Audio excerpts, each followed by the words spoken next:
Hello, hello, hello, Clash Royale fans. How the heck are you? Good morning. Happy 4th of July. That's right. It's the 4th of July. I don't know if you know that, but it is the birthday of maybe the most loved, maybe the most hated, just what a country. So happy 4th of July to those of you celebrating. Happy belated Canada Day to those of you who celebrated that on July 1st. And here we are, most importantly, to celebrate the World Finals, the top 8 of the Queso Cup, $32,000 plus $500 on the line for this great event. 4 different regions, worldwide competition, invited pros, open qualifiers, and of course here we are right now at the very end to see what the heck is going on. Let me go ahead and see if we do have, oh no, we are still in this little hangout here, the Telepizza Hangout. I'm not even gonna, Telepizza is not a sponsor of mine, but I guess they're sponsoring the Queso Cup. I'm really pumped for this one, guys. It's going to be an excellent event. 8 top tier players. Some of your favorites, of course. Current number 1 in the world, Mohamed Light. Let's look at the bracket here for just a moment. Will be here competing in this event. Pandora, one of the top young players out of the East. Lucas, who just won the monthly final. Now here at the top 4 in the winners bracket of the Queso Cup.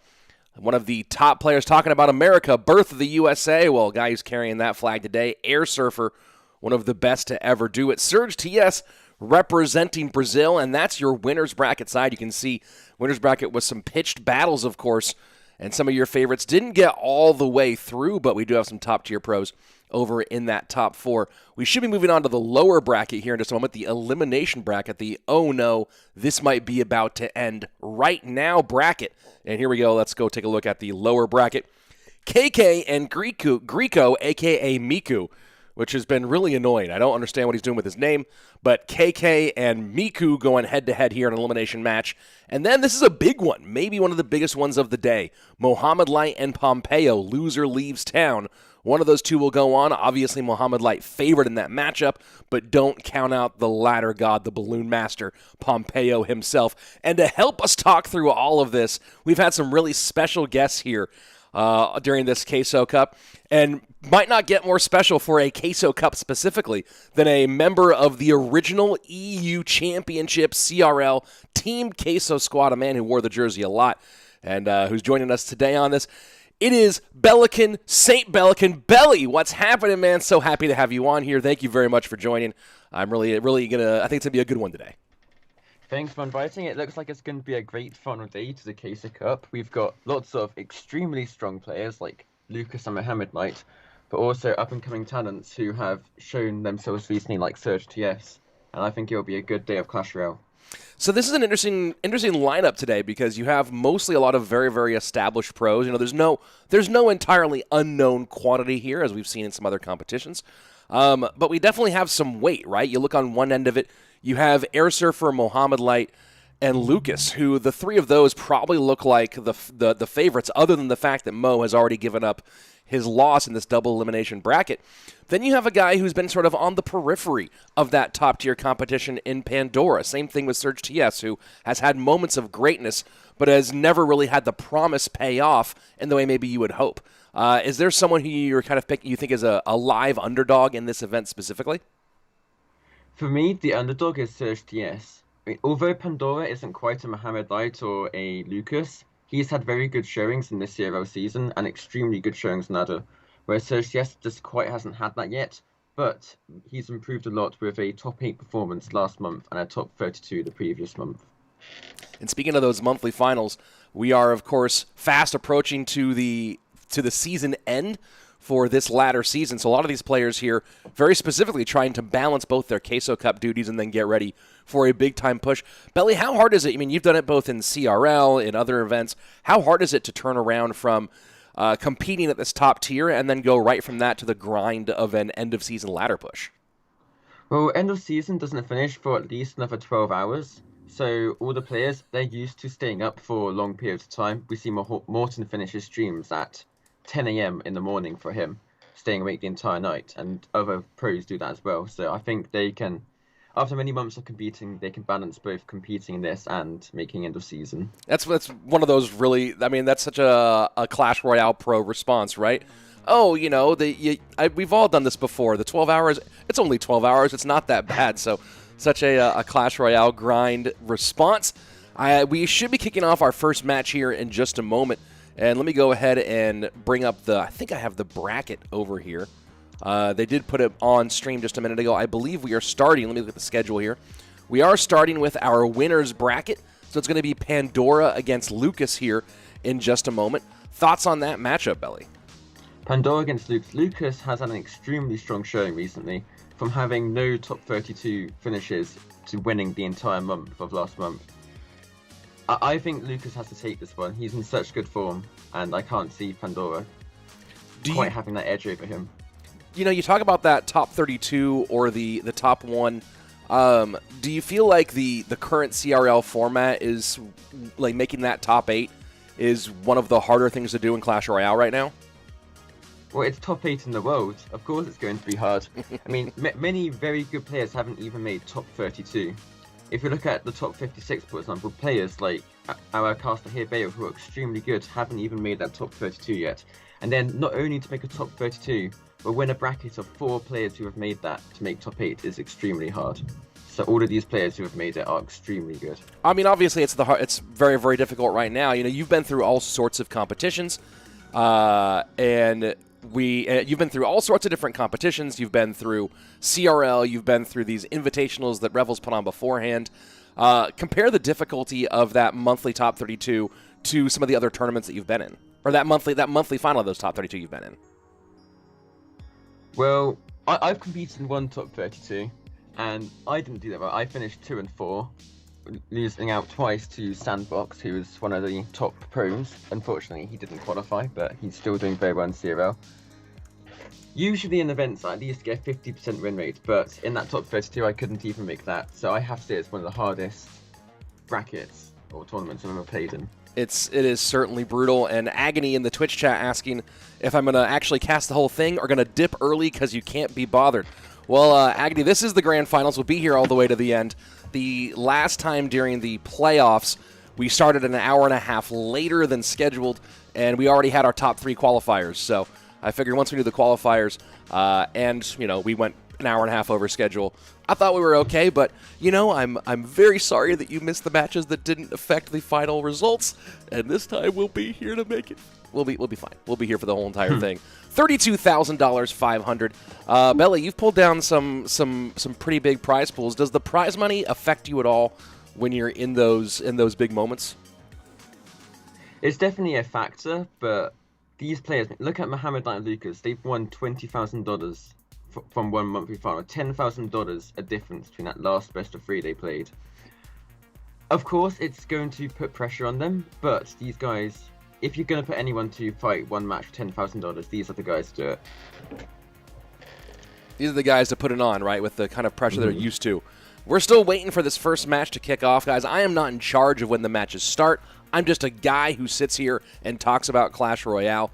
But this is being produced by Team Queso, who are doing this in their studio in Spain. So I have an eye right now on the feed. I can see Revel and Bale both chatting it up in their telepizza set. Man, that thing is brand... I'm going to show you guys this just for the heck of it. You'll see it pop through every once in a while when I miss the switch. But look at how telepizzaed out this set is.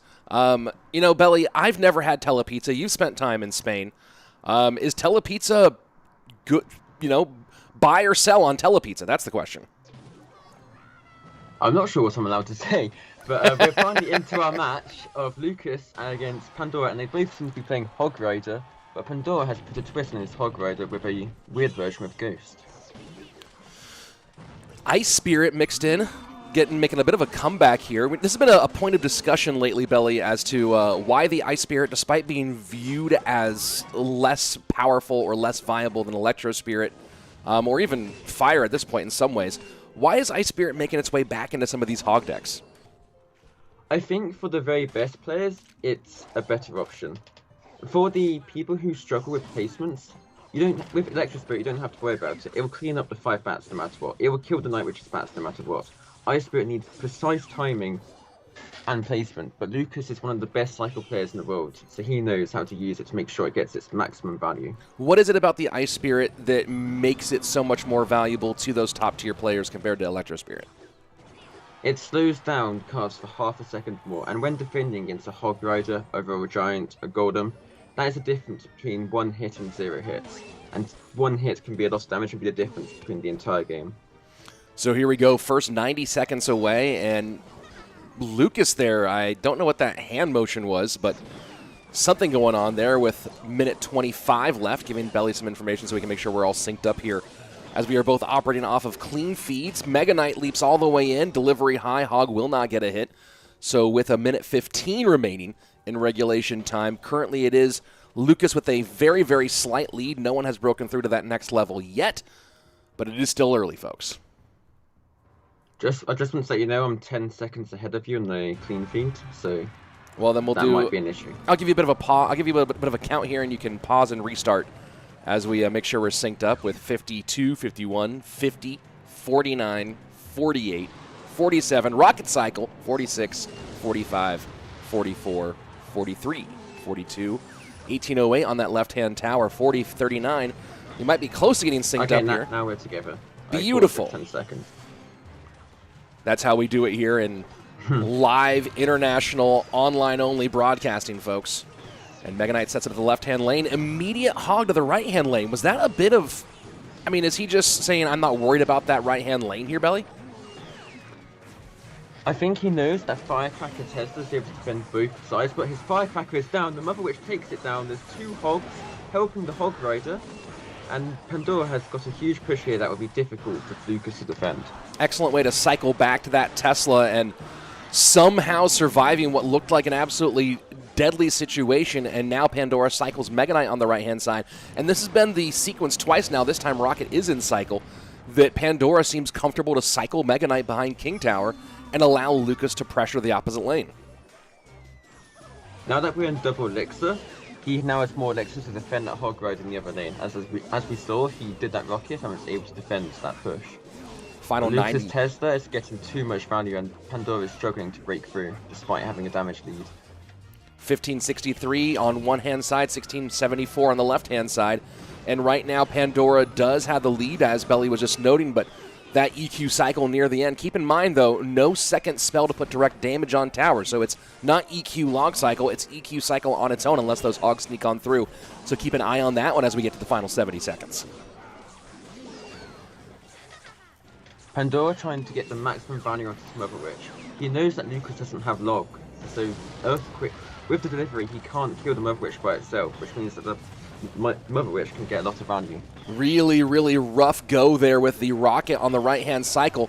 Of course, loves to get the tower damage, but really wanted to get that Firecracker off the board, and she did do some chip on the right-hand side, so only 3 HP separating these two as the Rocket cycle comes in, and this time Firecracker will get hit. Immediate hog response on the right-hand lane. Fisherman played very, very close. Snowball to push back. The hog does not get a hit, though, with the help of the Royal Ghost. Final 30 seconds here. Does Rocket cycle win the day, Belly?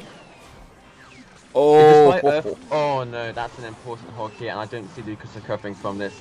It's over. Oh, brutal. It was at least up in the air until that mistake, Pelican. Did Lucas still have an opportunity here? Lucas did have an opportunity, but still I think Pandora would have won, because despite Earthquake doing more damage per elixir, Rocket has more damage overall, and per cycle Rocket does more damage, so I think Pandora just edges it there. But very good game between the both, but Pandora, abusing his Mother Witches and the Rocket cycle, played that extremely well and takes the victory. Strong move there for Pandora, who certainly wasn't coming into that matchup favored despite being a very talented player. And now now Lucas has some real difficult decisions. Already played Hog Cycle, which is definitely a place he might lean on in some of these difficult situations. So we have already seen Mother Witch out of the side of Pandora. And now we're looking at what spells are remaining, right? In these dual mode formats, that's pretty huge. Mother Witch out. If you're Pandora, do you double down on another deck that does Fireball bait, even though you haven't seen Fireball? Playing that sort of mind game against Lucas of, you know, we already had Mother Witch out, so it's not as big of a concern? Or do you go a different direction if you're Pandora here? Well, Lucas has used his Earthquake, his Tesla, and his Firecracker Tesla is extremely good against Electro Giant along with Firecracker. However, he doesn't have Mother Witch remaining, so he'd have to use a version, maybe of Ice Wizard, maybe with something different like Mega Minion. But I think Pandora could use E-Giant as one of his next two options if you go to even if you go to Game 3, because of the Tesla and Firecracker being taken out of the way. However, he could go with a Mortar now that Earthquake's out of the way, and that's one of the biggest counters to Mortar. No. So two good options here for Pandora. We'll see, and looking like it might be Mortar Minor. So a pretty good call here by Belly. And Ibrahim in the YouTube chat asking, Rich, which have you spent more on, your setup or your glasses? Well, these glasses have all been given to me. They're all gifts from my good friends over at Gooder. So I have spent more on my setup by far. Also, my setup is legitimately expensive. So even if I had not been given these sunglasses, I still would have spent more on my setup. Good question, though. It looks like we have a Mortar from Pandora against a Mega Knight Graveyard or P.E.K.K.A. Graveyard from Lucas. Very classic look here out of Pandora. Musketeer, despite still being powerful, not the biggest in favor of the range attackers in 2021, late 2020 into 2021, after a series of nerfs. And here we go, Graveyard, which again, don't see much of it. Go ahead, Belly. Unfortunately, the Mega Minion doesn't tank for the Graveyard, so he will be able to defend it with ease. However, it looks like Pandora is struggling to have Graveyard answers, so he may see lots of Graveyard damage in 2 times and 3 times. Do you know, it's an interesting question because Graveyard is completely out of favor right now after being so dominant for so long. Do you feel like maybe this choice from Lucas is based on the idea that people aren't building decks to defend Graveyard very much and maybe there's opportunities for it? Not just that, the main reason Graveyard isn't as strong right now is because of this card, Mother Witch. However, as we saw in the previous game, Pandora just played Mother Witch in his Hog deck. So now that that's out of the way, he knows he can play Poison Graveyard. And Poison does go in, get on the Musketeer. Snowball giving that Night Witch a bit more room. Easy kite there from Pandora to pull that to the opposite lane. So Double Witch GY. Are we assuming that last card is going to be either a P.E.K.K.A. or a Mega Knight?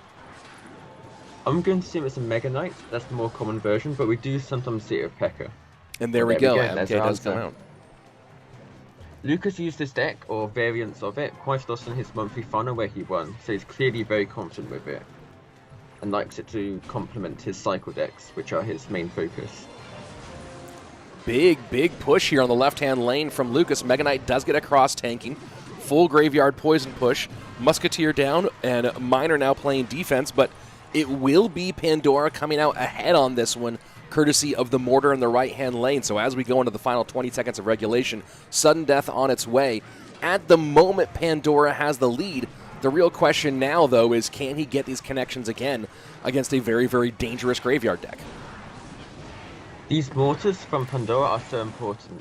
He can't let Lucas get that big push. As soon as Lucas gets that big Graveyard push, it is over. He cannot defend it. But with the pressure of Mortar in the other lane, Lucas is having to use a Fisherman, a Night Witch, and a Mega Minion just on that one Mortar, which means he can't attack and get that big Graveyard push. Now setting up... Amazing macro from Pandora. Setting up the Musketeer here to defend. Log does get a little more chip damage, 586 with a minute 40 left. E-Barb's high, but then doing a good job of trying to keep that Mega Knight distracted and put E-Barb's on the back end. The combination of that Ice Wizard, or that Ice Golem, and the Elite Barbarians together. Miner does go to the left-hand side here, not going to be super useful. And again, Mortar pressure on the right-hand side. So as Belly said, pressure is the game. What does Lucas need to do here to win this one? I don't see Lucas have any chance of making it back unless Pandora makes a huge mistake defending. But he's just not making mistakes. He's defending beautifully, making sure to use E-Bulb to whittle down that Mega Knight. And keeping up the pressure, I don't see a way that Lucas comes back here. Little low on Elixir right now is Lucas, and all his Elixir that's on the board is in the lane he does not want to attack. Fisherman goes high on the Musketeer, trying to pull her across. The Skeletons do not get the block on that Fisherman. Lots of Fireball value, but a high Mega Knight now in from Lucas on the left-hand side. Enough room for a Graveyard. Mega Knight is tanking. He does not pick up the Miner, but the Mega Minion is working on it. Snowball in to make some room here. Does get the Skeletons down. Lots of damage. Fireball forced to be spent. So now here we go. Triple Elixir.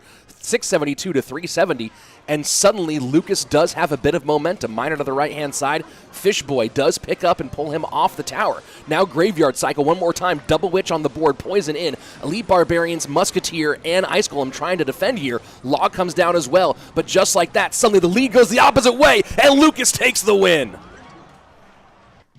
Lucas just started getting momentum from one mistake from Pandora and did not let go. He kept it up, kept under pressure. Mother Witch kept on spawning pigs, and GG, that one graveyard finally did the damage. And, correct me if I'm wrong, Belly, but the small mistake was not covering the Musketeer there. Is that it?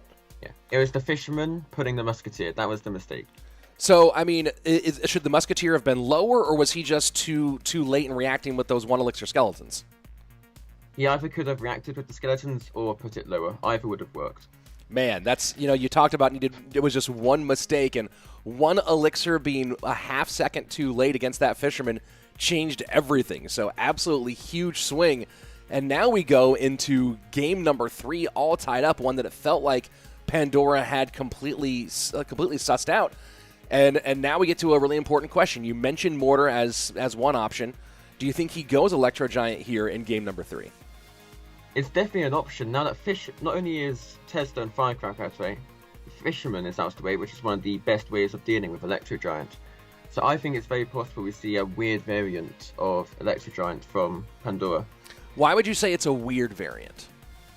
The main version right now plays Mother Witch, and he's really used as Mother Witch. The Iceless version isn't as good anymore, especially now that Lucas still has Fireball available, and now choose to balance his Fireball one-shot Ice Wizard.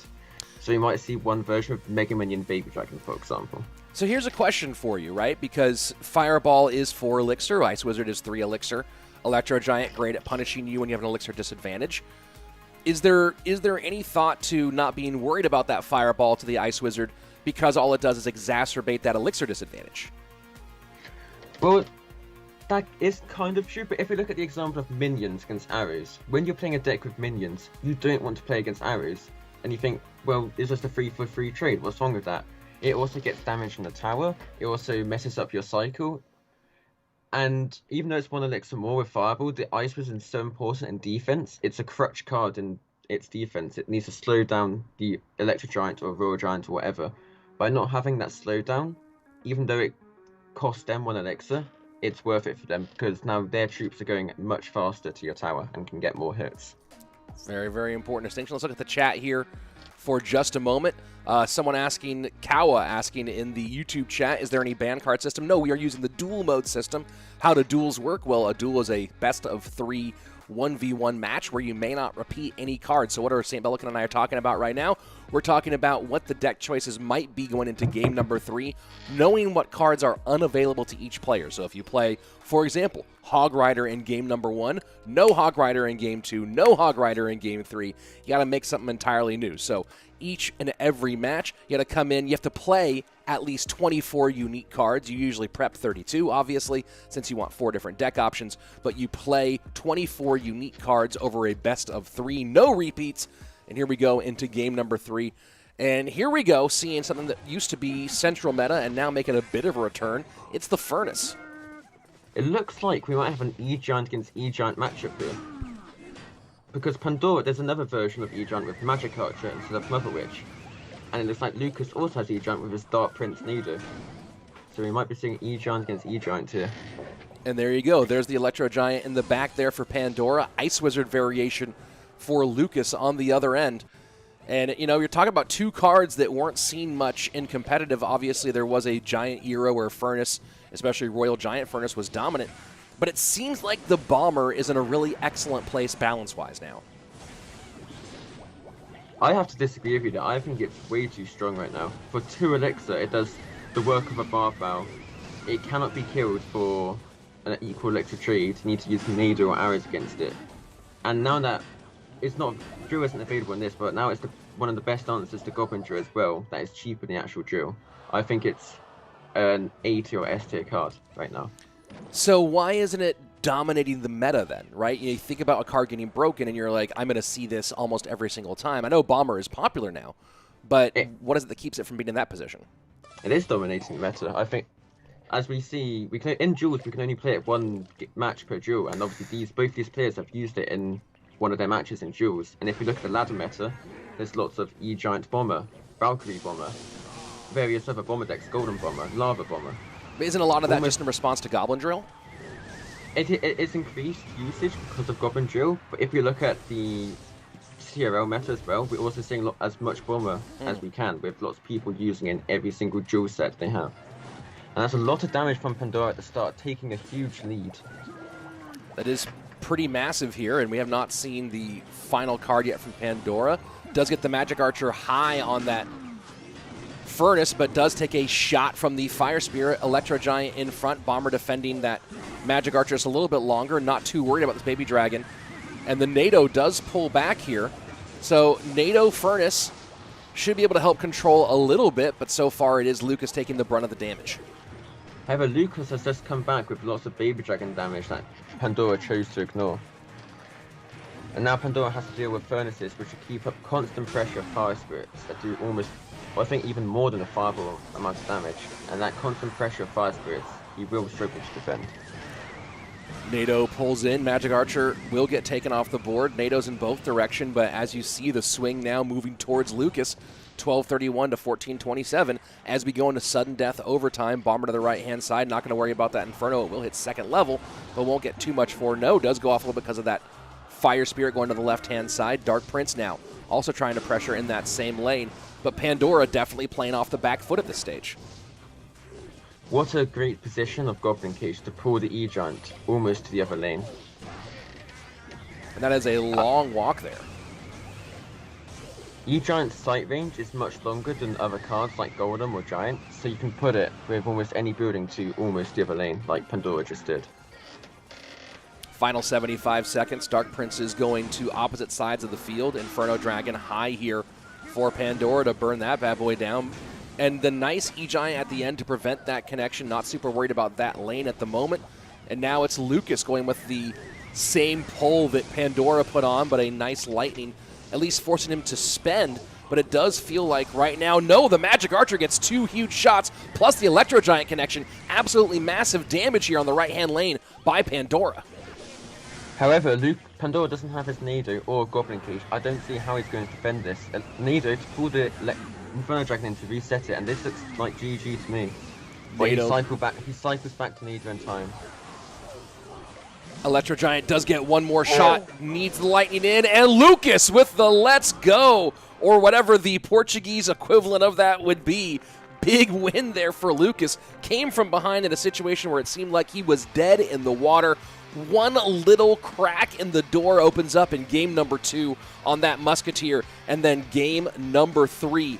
Excellent, excellent turnaround there from Lucas to stay alive in the winner's bracket. What a turnaround from Lucas. He starts off that game down 1,000 damage, but with that constant pressure Furnace, good lightnings, good nados, he was able to turn it around and get that damage he needed to come back. So you already sort of redirected my thoughts on the Bomber at the moment.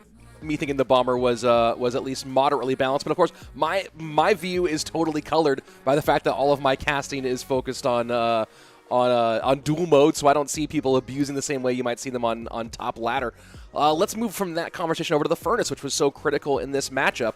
When the Fire Spirit first got changed, it felt like the people were talking about the Furnace being absolutely oppressive, and it doesn't seem like people were talking about that as much as they were.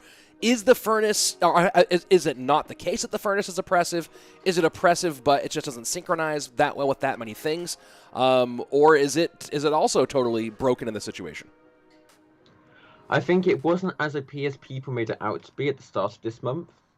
However, it's still very, very good, as previously it had 4 waves of 2 spirits. Each wave, if you ignore it, 1 fire spirit gets a tower.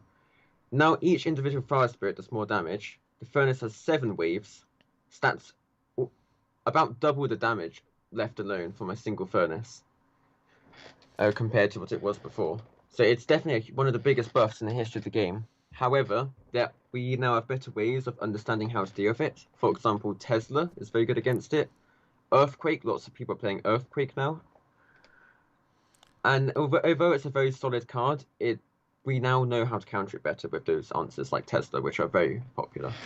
And you can see, looking at the bracket right now, Pandora dropping down where he will face the winner of the previous match in that lower bracket. Of course, not eliminated because that was an upper bracket matchup. Lucas now, though, moving on to the winner's bracket final, and we've seen in those CRL monthly finals just how important that is.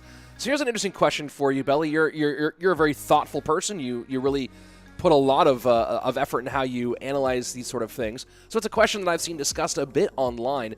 Do you think that the advantage of a super grand final is the appropriate advantage in Clash Royale for winning the winner's bracket, or is it too powerful of an advantage and there should be something else given as an advantage for being the winner's bracket champion? I think it's completely fair. I mean, in a double elimination bracket, you have to lose twice. It gives them... They have to lose twice to lose their championship. But also, it gives the chance the underdog to come back. They fought through the loser's bracket, and they have a chance to come back, just as Mohamed Light did against Mini Mentor. I don't know if there's anyone else who came back from the loser's bracket to win twice, but I know that Mohamed Light did.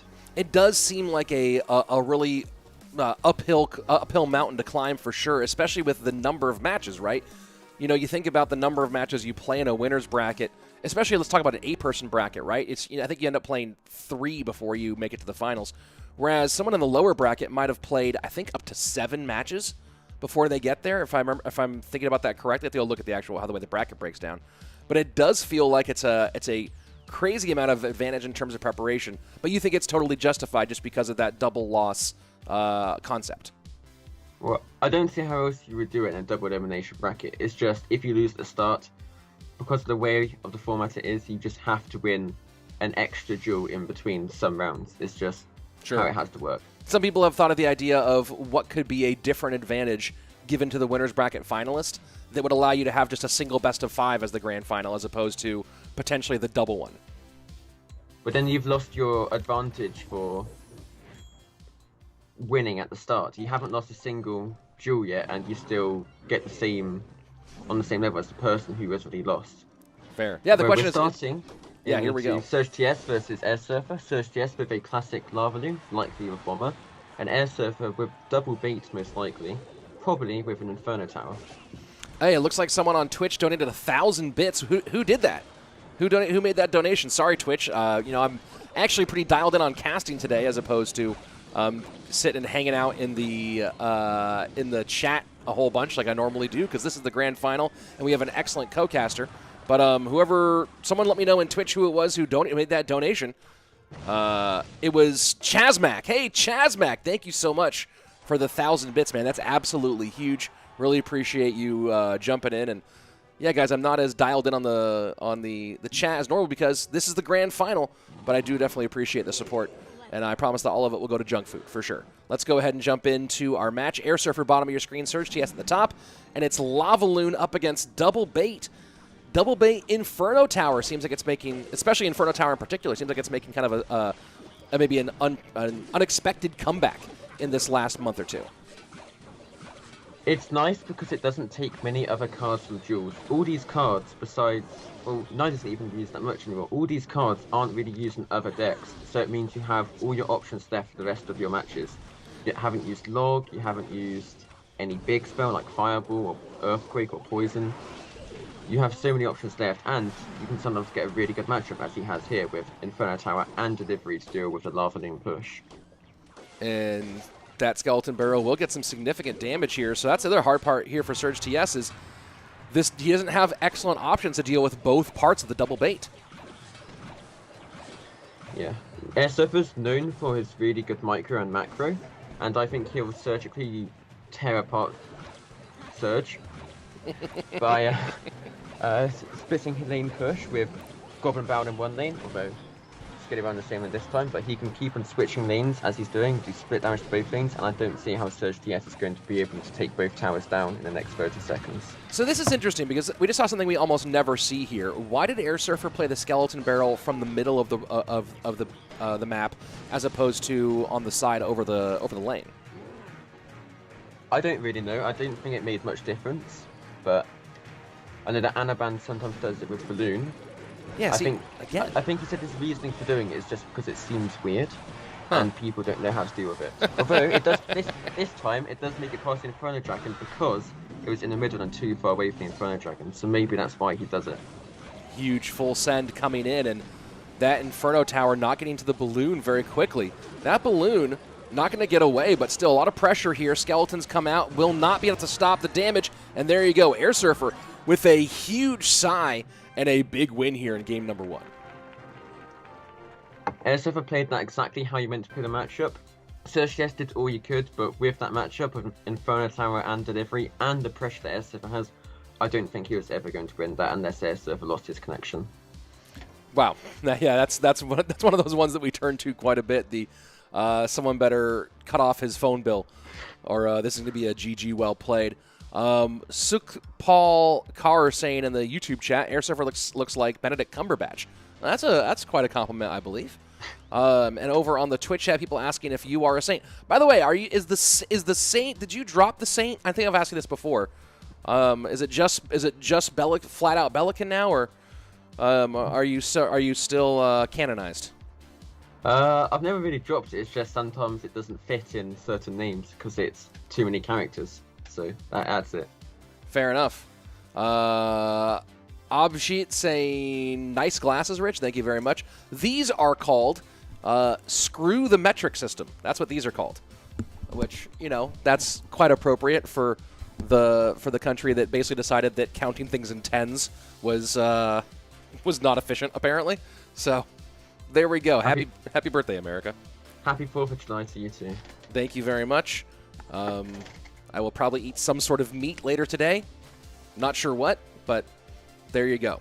So these ones, that's what these ones are called. And then if you did, for those of you who did see the ad I actually made, by the way, we finally, guys, we didn't celebrate it much on chat at all, but, we've been kicking it with Gooder for a long time. We're finally sponsored, which is super awesome. It took a while, but we're finally sponsored. But the ones I put in that little video, if you saw that I shouted out minor, these are called the A team because they're Canadian. So it's a nice little play on words there for the Canada Day ones on the first. Let's go to game number 2 here. And it's Mortar for Surg TS. Not a big surprise here out of Surg TS. Airsurfer could have recruits. If Surg TS is viable, I think this is a very good matchup for him. Mortar is just very good at dealing with those recruits. Recruits can't really kill Musketeer. Assuming he has it. He might not have it. But Mortar's just one of the genuinely solid decks in duels right now because it's so good against Electro Giant, which is one of the main decks. And also it's not bad against other common decks like Royal Hogs and Graveyard. A lot of little snout touches on that right-hand side. Surg TS, clean sheet on both sides of the board. Not going to last for long, though. We'll take at least 2 swings from that Elite Barbarian. Man, I understand what he was doing there, but it feels like taking 2 swings was maybe a bit of an overconfident moment there from Surg TS. It is hard to take that much amount of damage. However, he knows that he's going to come with recruits, and he needs all the elixir he can get to defend this big push. It also looks like Airsurfer does not have Royal Hogs. He's got a different version with E-Barbs instead of Royal Hogs. So we're going to see no win condition from Airsurfer. However, we are going to see lots of troop spam. I'll bring up Belican's volume a bit there for those of you on YouTube, and I can hear him pretty well. Hopefully you guys can hear him because he has given us some gold here in terms of insight and analysis. You expect nothing less from one of the longtime top pros and European champion in the first season of Clash Royale League. Mortar on the right-hand side, Goblin Cage to pick up with 1:10 left in regulation. The key card here for Airsurfer is going to be his Fly Machine. It looks like Surg TS doesn't have Fireball, so he has Earthquake, and in Airsurfer side, he cannot kill that Fly Machine. And even on his side, he's going to struggle because he has Delivery that doesn't quite kill it. It just gets down to a couple Spear Goblin hits. So as we can see, lots of Fly Machine value for Airsurfer here, and I think this will be a close match. E-Barb's handled by the delivery, and so it's going to go ahead and eat the Flying Machine damage. So far, making lots of choices on when to eat damage is Surg TS, and that seems to be the name of the game, is choosing when and how he's going to eat that. Of course, that was his strong side, so not as much of a problem, but a Mortar connection is a pretty huge problem here for Airsurfer. That's a lot of damage, and in the matchup, which is quite even, you cannot take 2 Mortar hits. It's just too much damage, and he shouldn't be eating that. Final 14 seconds of regulation. Mortar pressure in now. High mortar.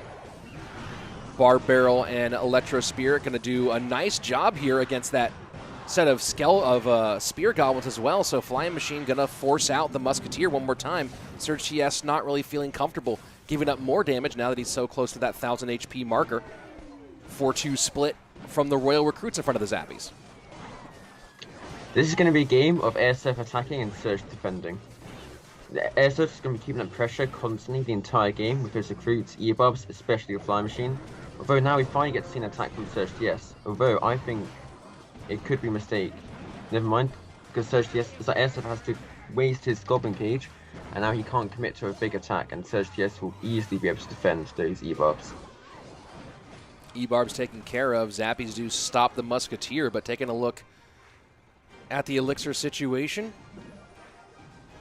Surge TS now with 4 on the board. It counted a little bit more than that with the cannon cart does not go off its wheels. Flying Machine will stop it here. That Flying Machine going to need a response, though, having not crossed the bridge. However, now that we're getting to ×3 Elixir, although that Flying Machine does make a hit, we're going to see airsurfer suffer because he just doesn't have that wind condition that can get that easy poke damage. He has to break through all of Surge TS's troops just to even get a bit of damage without his poison. Poison is getting some good value there. Mortar, Musketeer, Tower, and Cannon Cart. So nice. And this is a nice, a little bit extra pressure on that right-hand lane. Electro Spirit behind. E-Barb's trying to sneak on through here. Musketeer, not enough, so the Spear Goblins come down, but Knight working on the left-hand side, adding to the lead right now of Surge TS, who's got good pressure in both lanes. And this might be too much here for airsurfer to defend. The high cage to hold off against the pigs, but the Royal Hogs trying to sneak past this E-Barb, and they do get 1-2 shots here with 10 seconds left. It feels like a game over here. Surge TS can even things up. Yeah, no time left for airsurfer to come back. Him not having that win condition cost him a lot. Then Surge was able to get those chip damage to the Hogs that got him that lead in ×3 Elixir. There we go. GG, well played. Game number 3 on its way. And airsurfer, I don't know, checking notes here or looking at a picture of Surge TS with his eyes scratched out. Who knows which one? That was a kind of a nasty look there from airsurfer. Some dialed in and ready to rock. Rido Lapik asking, I don't understand who is the co-caster. Who's the co-caster today? Well, it's none other than the great St. Bellican Clash Royale League European champion with Team Queso. Longtime Team Queso member, of course, wore those colors for quite a while, and then spent some time away from the league, and then back. And you know, usually I get the chance to sort of catch up a bit before the stream started, but we were getting ourselves ready in the last 30 seconds before going live. Belly, what are you up to right now within this 2021 year? Well, I've not been up to much recently. I'm just waiting for my university to start in September and just counting days off. It's like waiting till Christmas. Where will you be matriculating in the fall? Are we going to? Well, in summer, hopefully I'll go to a holiday, depending whether coronavirus permits it or not. But I've not really got anything planned so far. Just going along with the flow. Fair enough. And what do you plan on? Do you have any plan on what you're studying when you're in university? I'll be studying physics. Oh, so you'll actually be doing work in university as opposed to goofing off. All right. Yeah. Well, maybe I'll do a bit of goofing off, but looks like I might have to start doing some work finally. Fair enough. Well, you know, you've definitely had a good run of it with all this time in CR. Derek Kebler asking, but can he bench 225? No. No, but you know what? I guess he will be able to figure out how to get something into space. I don't know. I read a very interesting Twitter thread yesterday about how people are so upset about all these billionaires going to space, and they're worried that billionaires are trying to leave the planet before it collapses. And then it broke down exactly why being in space is awful and not fun, and they wouldn't want to do it. So I certainly enjoyed it. Let's just say the food isn't very good when you're up in space, folks, and it's always trying to kill you. Let's take a look at the chat here. People saying, good luck, Belly. Good luck in school. Very excited for you. You know, how much Clash do you plan on playing when you're still in university? Will you still be playing casually, or will you be too dialed into all the maths that you have to be learning? I don't think I'll be playing that much when I'm in university. I might pay attention to the scene, maybe watch for a final and see what's going on, but I don't imagine I'll be playing much. Although we're back into game 3, deciding game to see who makes the winners bracket final between airsurfer and Surg TS. And, you know, I like both of these guys, obviously. Met them both when we were live for CRL. But, you know, if there's one matchup you do want to see in that winner's bracket final, you want to see airsurfer and Lucas. That's the one that you really want to see those two go head-to-head. Oh, I'd quite like to see Surg TS. There's a funny story with Queso Cup and Surg TS. So, when Surg TS made it to the top 32, I was his analyst and helping him. However, when it got to the Queso Cup, I didn't have much time, and I was sort of reluctant to help him, but I did. I got him some pretty bad matchups, and he started off 0-2. I said, look, Surg, you're a good player. I trust you to make your own decisions. I'm sure you can do it. I didn't have too much faith in him, I can't lie. However, he beat out of the park after starting off 0-2 because of me, and is now in the top 4 and potentially top 2, and also made a top 8 CRL without me. So he's doing better without me, to say the least. You don't often see an analyst say that they were the problem, but here you go. Nice admission here. You got me laughing enough that I'm coughing it out. And now we have a waiting game here in game number 3. You know, we've talked about this a lot. Waiting game used to mean big beatdown decks, but not sure if that's the case here. Any predictions as we see the Goblin Cage? Well, it looks like E-Giant from Surg TS, as it's a deck where you never really want to start. Double and triple elixir is so much better for E-Giant, and I think that's what we're seeing. Mother Witch, Inferno Dragon, E-Giant from Surg TS, and I'm not sure, we could be seeing a Royal Giant from airsurfer, but I'm not really sure. Pekka, he sniped E-Giant.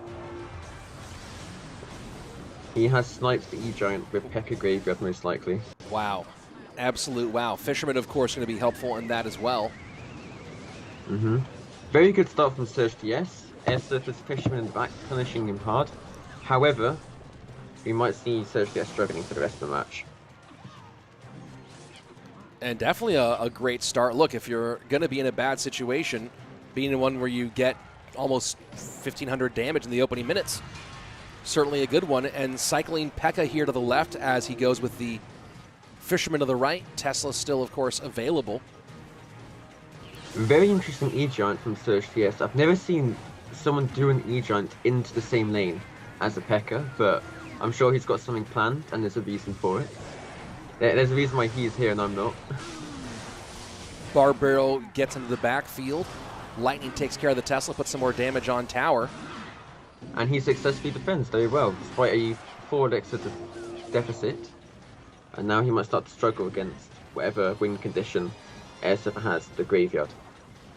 And that Mega Minion getting all the way in here. Fireball on the Mother Witch. That's an absolutely massive push. Tower down potentially. Does the Mega Minion swipe? It doesn't. The arrows finish things off, and airsurfer. Oh, the smirk. Did you see the smirk on airsurfer's face? He knows he just pulled a fast one on Surg TS. Yeah, I imagine he got a bit nervous. He was happy to see Surg playing E-Giant, but after that start, I imagine he got very nervous. But after that shaky start, he managed to clean things up and play extremely well. That was take the victory. Yeah, that was filthy. That was a real filthy. Solid snipe there. Pekka Fisherman GY. And wow. And again, like the stones to stay in it after that early drop of so much damage. And it felt like there might be something going the opposite direction, but that Pekka started tanking. The Mega Minion slides on in. Graveyard comes down, and that's a GG there on the opposite side. Very, very well played for airsurfer. You know, you can't take the blame for that one, Belly. You were not the analyst for that matchup. No, Surg TS didn't get a good matchup in the first and third. However, I think it's very obvious he was going to play E-Giant in the last game. One thing you can do is, when you know they're going to snipe E-Giant, you can make small adjustments. So the other day, I was playing in a dual format, and it's slightly different because they'd already used their Fireball. I put in Zappies instead of Inferno Dragon, so even though they sniped me, they just couldn't kill my Zappies, and it ended up being a good matchup for me. With duels, you can make those small adjustments to get that slight matchup advantage, but unfortunately, he didn't do that. Yeah, it was a rough one here. On the YouTube chat, people saying, I know only English, no Disney.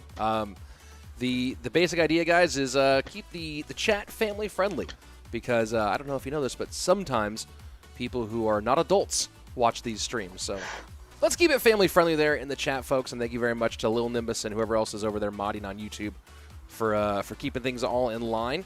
And Razzer joining in, it looks like, over on the Twitch chat as well. And guys, I'll try to respond to the chat as much as I can today, but we are mostly dialed in. Let's do a quick one running through the chat here. The Twitch chat, very excited for airsurfer there. Lots of come on Jack, lots of excitement on airsurfer side. Over in the YouTube side, David Noriega with the very important lesson of the match is don't play E-Giant into a P.E.K.K.A. Yeah, that's one of those ones where, going back, I'm trying to think about that exchange there, Belly, because you said maybe he knows something that we don't. Doesn't seem like that was the case in that moment. Sorry, can you repeat that again? We're talking about the E-Giant into the P.E.K.K.A. You said at the moment maybe he knows something that we don't or hasn't been prepared, and it didn't really seem like that once we saw it go down. Yeah, the problem was, I think he thought he could take out all of the support troops, but the Mega Minion just stayed alive, and obviously saw it did many hits to him. It killed all his troops, and he didn't have that answer to deal with a tanked Mega Minion. So I think that was his main misplay there. I think he might have been able to defend if he just did troops rather than his E-Giant there. And thank you. I think it was Chazmac again coming in with this tier 1 sub over on Twitch. And apparently I missed another I don't have alerts for Twitch up. That's one of my problems. But thank you, Chazmac, for the tier 1 sub and for the another 1,000 bits. So wow, huge, massive. Thank you very much, Chazmac. Much respect to you, top and bottom. I don't have alerts up because the alerts get super annoying on a stream, and trying to keep this thing going for people can watch in the future without a ton of bam alerts all the time. But Chazmac, thank you very much. Apparently, people on Twitch saying that maybe airsurfer's playing for Chazmac Gaming. It seems like I am now with the 2 donos and the sub as well. So thank you very much. Over on the YouTube chat, Omotayo with a bit of a typo. I don't control when the matches start. These are coming to you here. I'll give you a little peek into the clean feed. These are coming to you from the Team Queso studio. I know you've obviously spent a lot of time wearing the cheesy jersey there, Belly. Have you ever visited the Queso headquarters in Spain? We stayed there a couple of times. So when we went to events in Spain, we'd stay there, and also we spent a week there before going to Tokyo to prepare. So I've been there a few times. And I've not lived there for a long time, but I've been there. Pretty cool facility, like pretty cool stuff they're doing there? Well, they've renovated and done lots of stuff since I was there. Like their whole streaming setup thing that they're in right now, that wasn't there when I was there. It was just a training room, a big living room, the kitchen, some bedrooms, and that was really it. But now they've done a lot of stuff to improve it. Very cool. And Chazmac gifting a tier 1 sub over on Twitch. Thank you very much. Wow, you are coming through hot today on Twitch, and we have a pretty good crowd here on both sides, 1,000 viewers on YouTube and about 200 viewers on Twitch. So everyone, thank you for joining. If you haven't yet, while we're waiting for our next matchup, which will be in our lower bracket, our first lower bracket matchup of KK and Miku, which is going to be super duper awesome. If you haven't yet, if you're on YouTube, go ahead, hit that subscribe button. Make sure you come back. We always have really great Clash Royale esports content here on the channel. And if you're watching on Twitch, go ahead, throw a follow so you never miss a moment. Because I do always co-stream these on YouTube and Twitch for these big events. So whichever one you prefer to watch on, you're available. But of course, a sub on YouTube is pretty cool. We did hit 26,000 subscribers last week, so pretty pumped on that one. And make sure you keep coming back to the most stylish place to watch Clash Royale esports at the very least. And looking at the chat one more time, these guys, let's see, these guys don't play CR. I think everyone here plays CR. There's been a lot of questions, and Belly, this question has been kind of beaten to the ground a lot. But the question is, why isn't 2.6 viable competitively now? And it's been answered a lot, but I've never heard your specific answer. Thoughts on why 2.6 isn't truly viable? It's just not got good matchups. I mean, there's lots of decks like Graveyard, it suffers against E-Giant, it suffers against, and we're going to see next month, Drill. It cannot defend Goblin Drill at all. There's just better versions. Hog Earthquake is just superior in every way. There's not a single matchup in where 2.6 is better than Hog Earthquake with Firecracker Tesla. So why would you not play Firecracker, Tesla, Earthquake? It's just infinitely better. And the people who do play it for the content, essentially. It's a most popular all-time free-to-play deck, and so some players, looking at Yu Yasu, make a lot of good content for people who like to play 2.6, but you heard it there first. There's a Hog deck with better matchups all across the board, so why not play it? And speaking of Hog, here we go. Jumping right out with it is Miku, a.k.a. Griko, up against KK, who's been having a heck of a year. Is this 2.6 we're seeing? This No. might be 2.6 we're seeing. No way. No way. No? Yeah. Okay, it's not. I was about to say. Yeah, I've been seeing this variation that looks like 2.6 for a moment. This kind of like this trifecta Hog Earthquake, which, you know, trifecta Hog in the early days of Clash Royale was relatively popular. And I guess with Goblin Drill being popular, maybe I'm a bit surprised to see it being run here, as opposed to a different Hog variation. But without Goblin Drill, you'd maybe a bit surprised by the Valk variation. It means that Miku is known for only playing Cycle. I don't think, besides Ejan, I've ever seen him play a deck that isn't Cycle. So I think he's leaving Knight open because he wants to play Knight in another Cycle deck. And also, Valk works really nicely here because he's able to deal with the Royal Hogs that KK has. And does not get the King Tower activation. Too much damage on that Mega Knight, so suffers a lot of damage.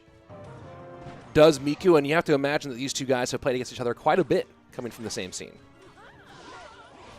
Griko only recently turned 16, so he's not been able to play in the competitive events, but he's already made one top 8, and he has insane ladder finishes. So everyone knows him in the Japanese scene. We've had a bunch of debates on this. You know, everyone's known Griko as Miku for a long time. Do you have any insight as to the name change? I don't really know much about it. All I know is that I've always called him Griko. I think you should just stick to one and just leave it. It's Griko on the overlay, so you might as well just call him Griko every time. I don't see why you need to call him Miku. Fair enough. There you go. That's we've been debating this one on the casting team a whole lot because we've always known him as Miku, but Griko works fine too.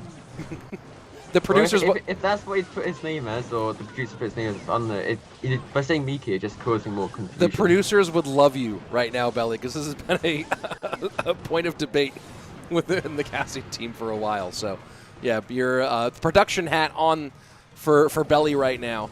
Maybe a future away from physics. We'll see as the Mega Knight cycles to the right-hand side, 1496 to 1714. Hog pressures. But that's going to be a lot of damage opposite direction. Will get one swing. Does it get a second one? And it does. 968 remaining just like that. Officially, it's Griko now with a fairly big lead, but a massive push the opposite direction. That fly machine going in front is so bad for him. As we saw in the airsurfer against Surg TS match, fly machine is just so important to get that just unkillable support unit. However, that fly machine going in front meant that he got no value out of that fly machine, which is the only thing that will really give him a chance in this matchup, because Griko cannot kill it with his deck on defense. High Mega Knight takes care of that Muskie really early. This time Fly Machine shouldn't sneak through in front, and it doesn't. Stops at the bridge.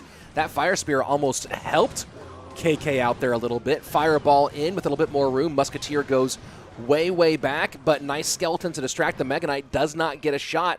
1277 though, damage done. KK right back in this one. In this match, we're seeing the strength of Tesla. Tesla can just be put down in the middle of the field whenever. It's a defensive bank. You can just put it down and it stays there without moving forward like all buildings do. And it just provides so much value of products so that we see it so much in duels. And here we're seeing it put to very good use by Griko even, not Miku.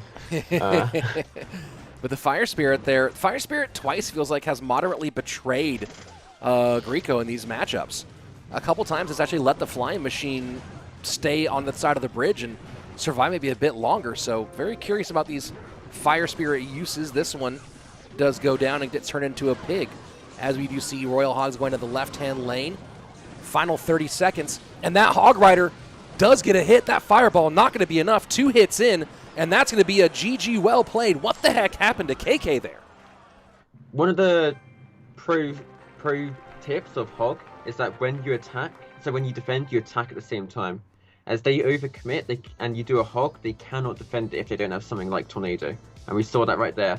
Keiki was attacking. I'll just sneak in the hog there and take your tower. No biggie. And that was really well played from Griko there.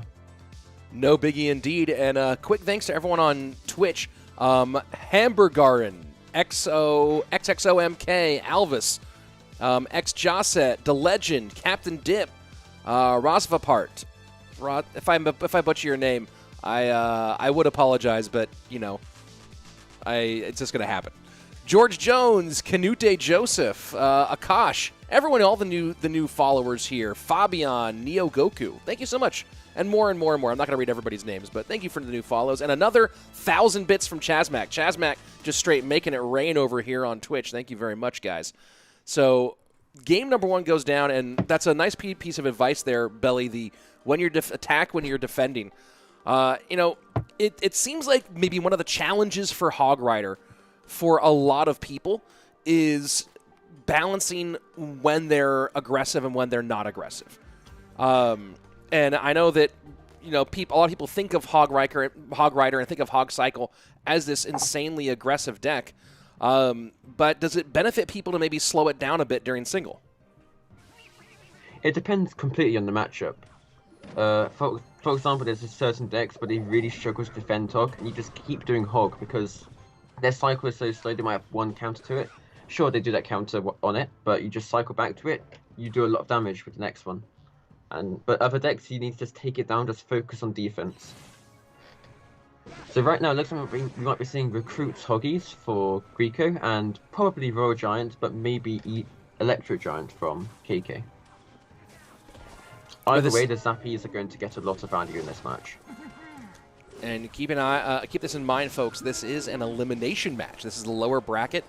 So right now, KK back to the wall, facing potential elimination here. If he does not get the win in this game, needs 2 wins to move on. Griko, of course, just needs to close out one of those 2 to get this one going. KK is known for being one of the most versatile players in the world. However, his main crutch decks are E-Giant and Royal Giant, and here we have an Electro Giant. However, it seems that Griko was scared of KK's Lightning. Zappies are an amazing card against Lightning, and he's going to have that to deal with KK's attack. King Tower activation might save some, but against Royal Hogs a bit less impactful than against the single Mr. T on a giant pig. I imagine we won't see KK attacking until well, it's now double elixir, because E-Giant doesn't really like to attack until 2 times. Interesting variant from KK, putting in skeletons to make sure it doesn't mess up his other dual decks, most likely. 3-3 split here with the 6-man out of his opponent. Dark Prince set up on the bottom left-hand side. Low Goblin Cage out of KK in this one, and you'll see those recruits just slide on by to the right-hand side. And not really worried about those with the King Tower activation. So here we go, Zappies to the left. Big lightning from KK, but he naded the Zappies into it. Huge push over the 6-man, as you say, will take it down. I'm sure you know that story, Belly. About Jack. KK struggling to break through despite a huge elixir lead. So final 10 seconds remaining, and KK in a whole lot of trouble here. Griko looking like he's going to have a very, very good chance to push on through. But it's really going to come down to about 2 or 3 pushes total on KK's side. Skeletons do pick up the damage from the flying machine, so nicely placed. Oh, only one of them picks up the damage. Maybe a bit of a miscalculation there from KK.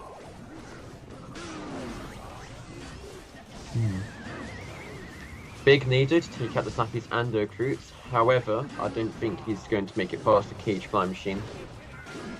He just has to commit so much elixir to take down every single unit that Griko can cycle back to another unit to kill the rest of KK's push.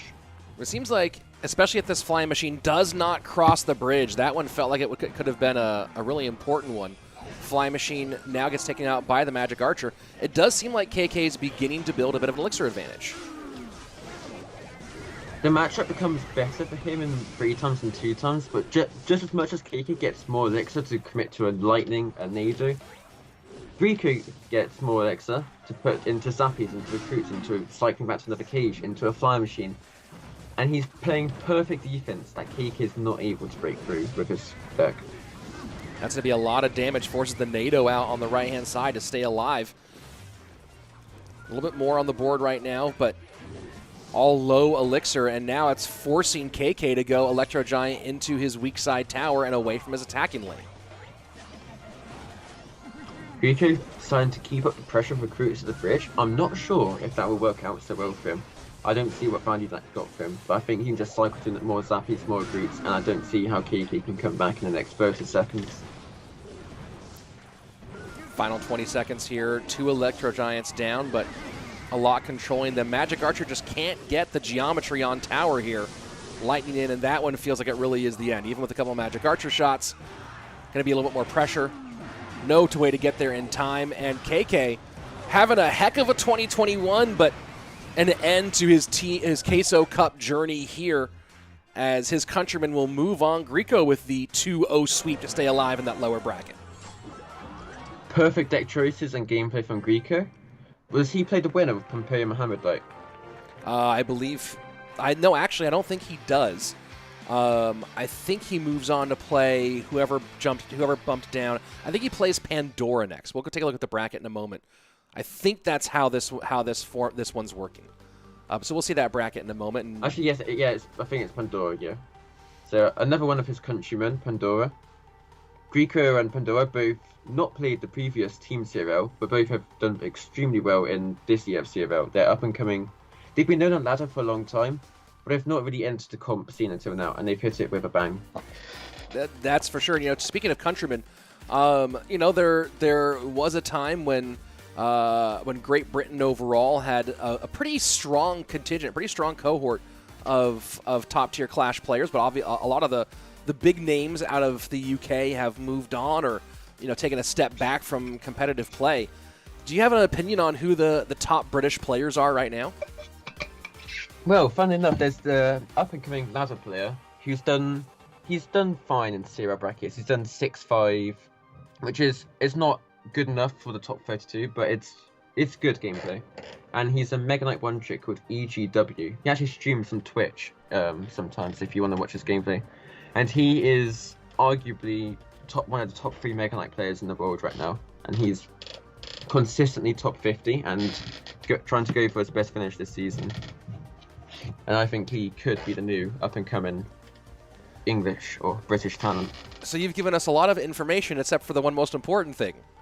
What's his name? Twitch, or EGW. EGW. Twitch, and he has a Twitch called EGW_CR.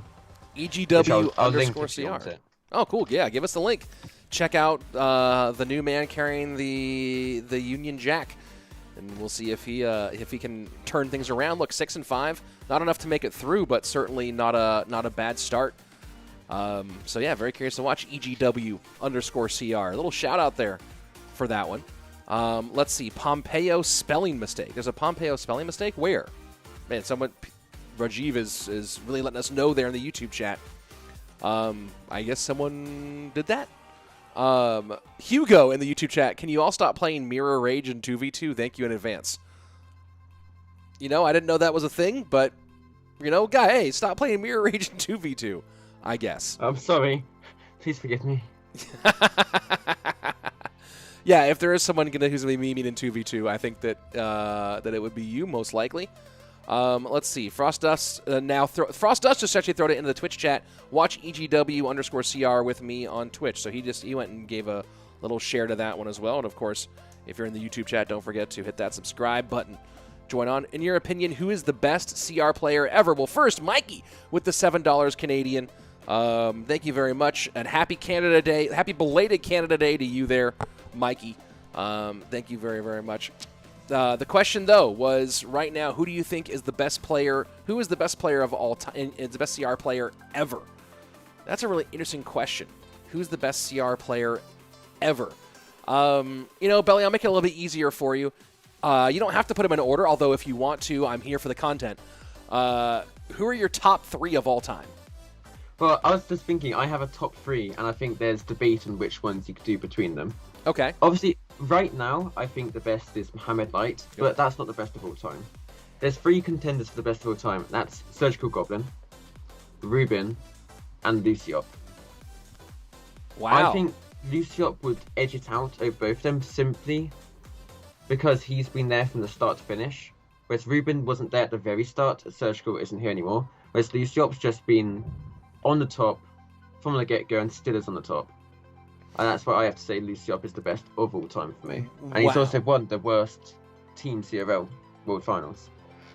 Wow, that's, I mean, not only has he won that, of course, 3-time world finalist for LCOP on top of that as well. So that's a big one. Now, here's a question. People in the chat some people are agreeing with you on LCOP being number 1. Some people disagreeing with you. This is an interesting question. Do you think that there is some argument that his CRL regions were not as stacked as the other competitive regions? Do you think that argument holds any water? It's true. China was definitely one of the weaker regions because they had too many Chinese teams compared to, say, Europe or having all of it as their region. However, he's held his own in international events. I'd argue that he actually got his visa declined, or he didn't get his visa for the first CCGS World Championship. I'd argue he would have been the favourite to win that. Wow. And his Chinese representatives the person who replaced him, who didn't even qualify properly, managed to get top 4 before losing to Music Master. In his first Team World Finals, he won it. He has a number 1 finish on ladder. He's done insanely well on ladder and still does. And then in this CRL, he's not doing as well as he has been in previous years, but he's still, I think, top 24 in points and has made several top 32s. So, yeah, very good for a very long time. So LCOP, number 1 pick for St. Bellican. Not a bad list there overall. Of course, any list will be controversial.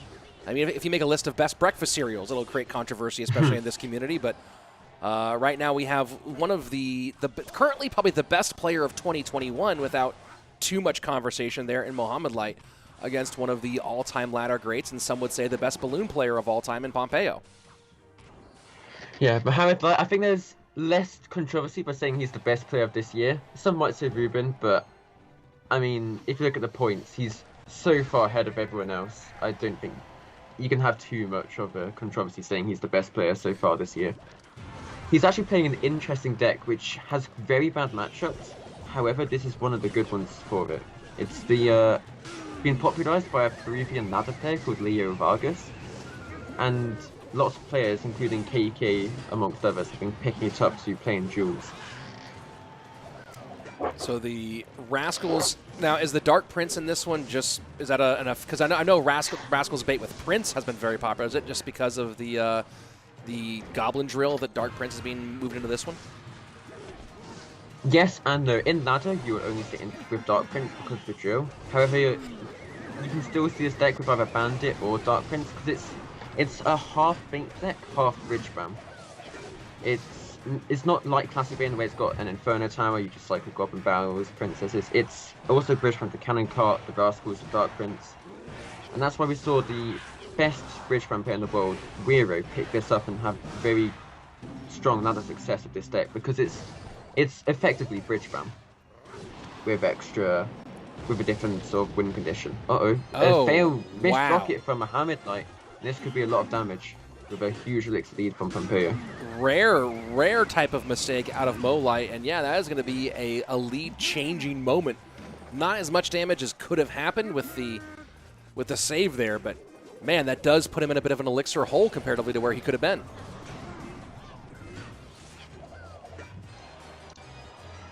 So, Pompeo with the comeback, he's known for, despite having his main deck as his balloon deck, he likes Splash Shot a lot. It's one of his favorite decks to play in duels, as we can see here.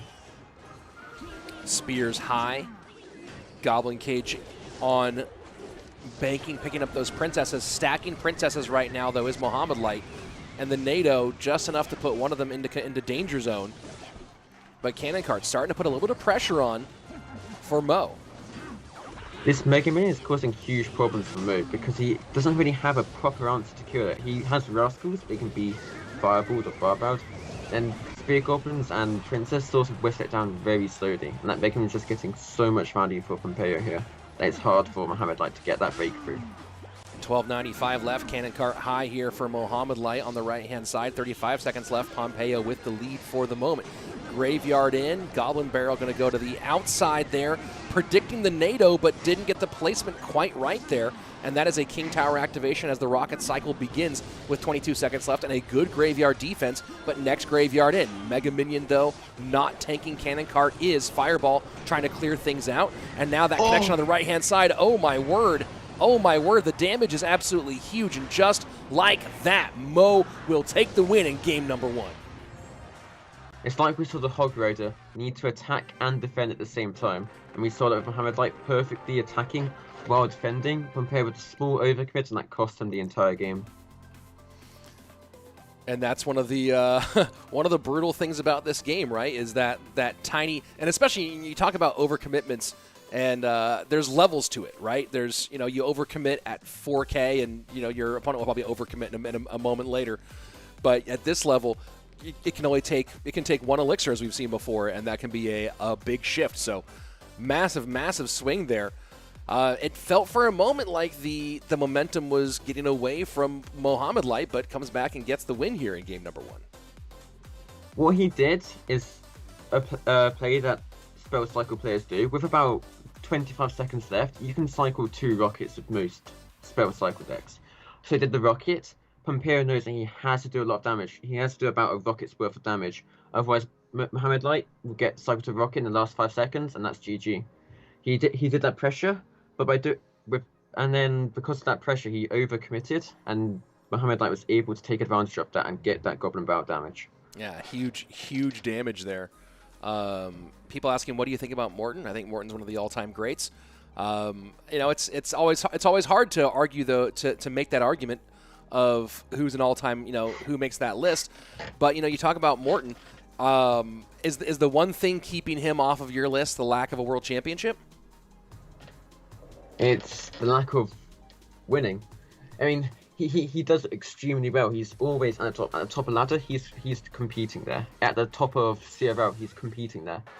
But he's not getting those championships. He's not getting those first places. And I don't think you can give him the role of best player when he's not getting that. And you look at the other 3 guys on that list, Surge, Ruben, and Elsiop, and they all have certainly, you might say, a fuller trophy case in that situation. So, it's all up for debate here, but still definitely a world-class player out of Germany, the longtime pro Morton.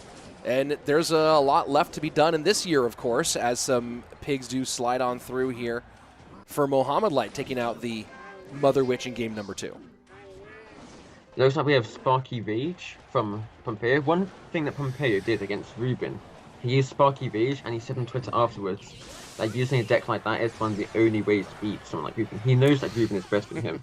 So, using it, it's true. I use Golden Clone against players who are better than me because I know that cheesing them is going to give me a better chance of winning than trying to play better than them, because chances are they're going to play better than me. However, nice counter-attack from Pompeo, and it looks scary here for Mohamed Light, and this is not going to be another Sparky hit, but it got scary there. Yeah, that's one of those ones where if the timing was a fraction of a second off, that would have gotten one more shot. 1596, damage done either way. Pompeo with the damage and elixir lead as we go into double. It's an interesting deck from Mo. It's similar to the Eidran deck we see normally, but with Prince instead of Dark Prince, because obviously he's used Dark Prince already. And Dark Prince now meeting the Prince in the middle of the field. If Mohamed Light does perfect defense, he'll be able to defend Pompeo very easily. But with a sort of deck like Pompeo's, one mistake against him, you lose, say, lose your Mother Witch or lose whatever, you can easily have the momentum of the game be turned around. And that's going to be a lot of damage for Pompeo there from that one push. And that, oh my word, does get the cage down just in time, but you know, the damage certainly important, but the extra forced elixir maybe even more critical now, because you do have these pretty significant advantage here with the Sparky on the board, Goblin Giant in front. Bomber going to be negligible here at this point, and this Electro Giant not going to get very far against that giant trash can, as the Goblin Giant does make a beeline towards the tower, gets a bunch of damage. 416 left. Things looking worse and worse for Mo here in game 2. However, what Pompeo's problem is, he doesn't have a big spill. He needs to get tower damage with a Goblin Giant, with a Sparky, with whatever, but he doesn't have a big spell like a rocket to just finish off that tower. Although he will get some damage from the Goblin Giant, but not quite enough. NATO pulls all that down. Defensively for Pompeo, going to take a little bit here. It feels like he can stop the E-Giant. I feel like maybe the Mother Witch might even be more of a defensive concern than the E-Giant in some ways. Yeah, he doesn't have anything to kill the Mother Witch besides the Sparky, really, so that can give him problems, but a good Sparky to make sure everything is cleaned up. I'm not sure about his E-Giant for Mo, or the E-Wiz. He put it away into the E-Giant, but... Electro Giant does force some out on that right-hand side, but... Oh, no, and the Goblin Giant not down quite in time. Yeah, doesn't have a... So he does have the E-Wiz now to get rid of the Surg, and that's going to cause problems for Mohamed Light, but he still can defend. He still doesn't have a big spell to take that tower down. It's not over yet. Final 45 seconds. Electro Giant pressures on the right-hand side, right into the mini P.E.K.K.A. And now Goblin Giant going to be put on roller skates by that Dark Prince. Cage, though, will pull to the middle. Electro Giant going to get a little bit of damage on the right-hand side, but nothing significant. Needs to NATO this one back, or it's going to be GG here. Does get 2 shots, and Pompeo evens things up. We're going to game number 3. Pompeo with the really good pressure, making sure not to overcommit on the defense. He knows his tower is healthy. He doesn't have to commit too much to defend that E-Giant, and he can attack at the same time while he's defending. This is what we're seeing a lot of. Attacking while defending. That seems to be what the pros are doing now. And big shout out to Chazmac one more time over on Twitch with another 1,000 bits. So, yeah, I mean, dude, you're coming in hot today. Subs, gifted subs, bits all over the place. Thank you very much, Chazmac. You're all over it. Do very much appreciate it. And for those of you asking who's on the commentary, none other than CRL European champion St. Bellican. And, you know, do you ever go back and watch those old ones? You know, it was such an interesting time in Clash Royale.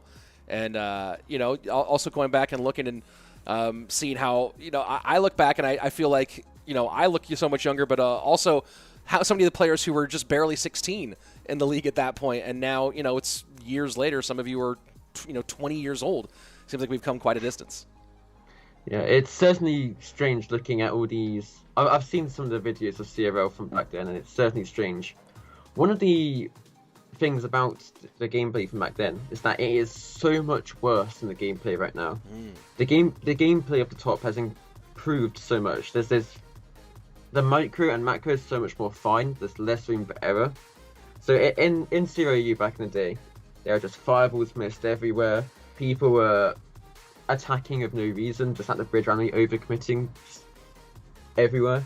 And if you look at the gameplay of what we have here right now, it is so much better and so much cleaner than then.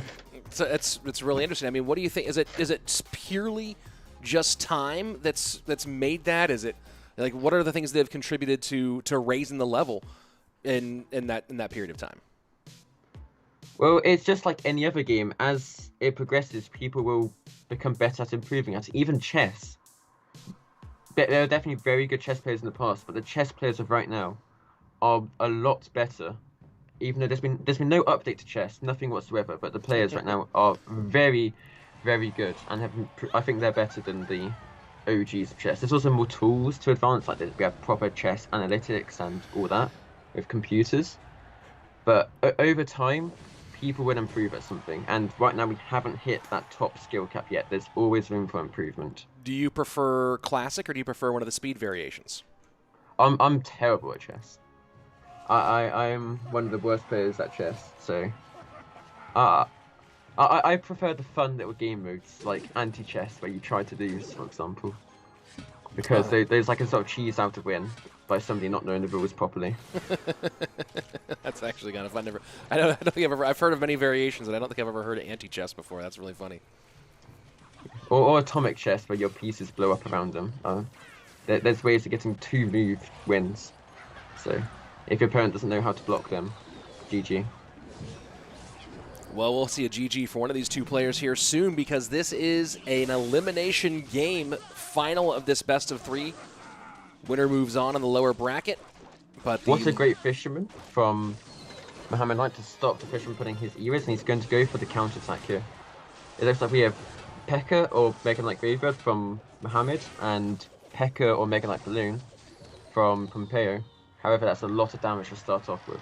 A lot of damage in a 4 elixir hole now for Pompeo as well, so a lot of trouble here early on.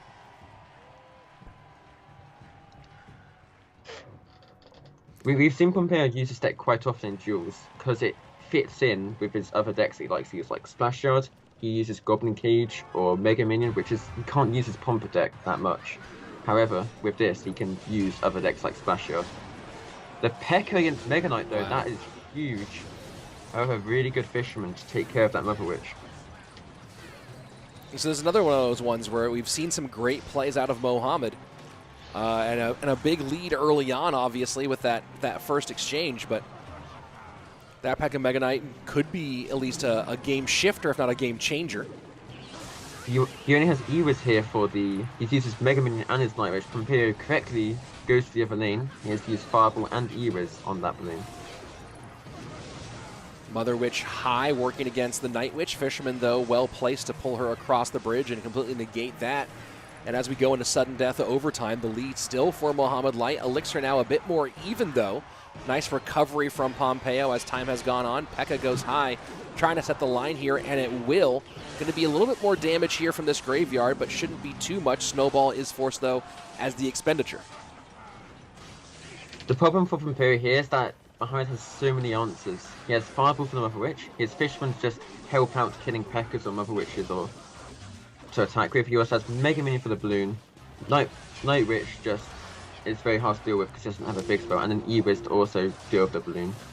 Even though he has P.E.K.K.A. against Mega Knight, I don't see Pompeo coming back from this damage deficit. Good fireball there to get damage on tower and take care of the zappies that might have been a little bit loosely placed with 90 seconds left. And it's Mohamed setting up the Night Witch to the right-hand lane. What's that Night Witch about here?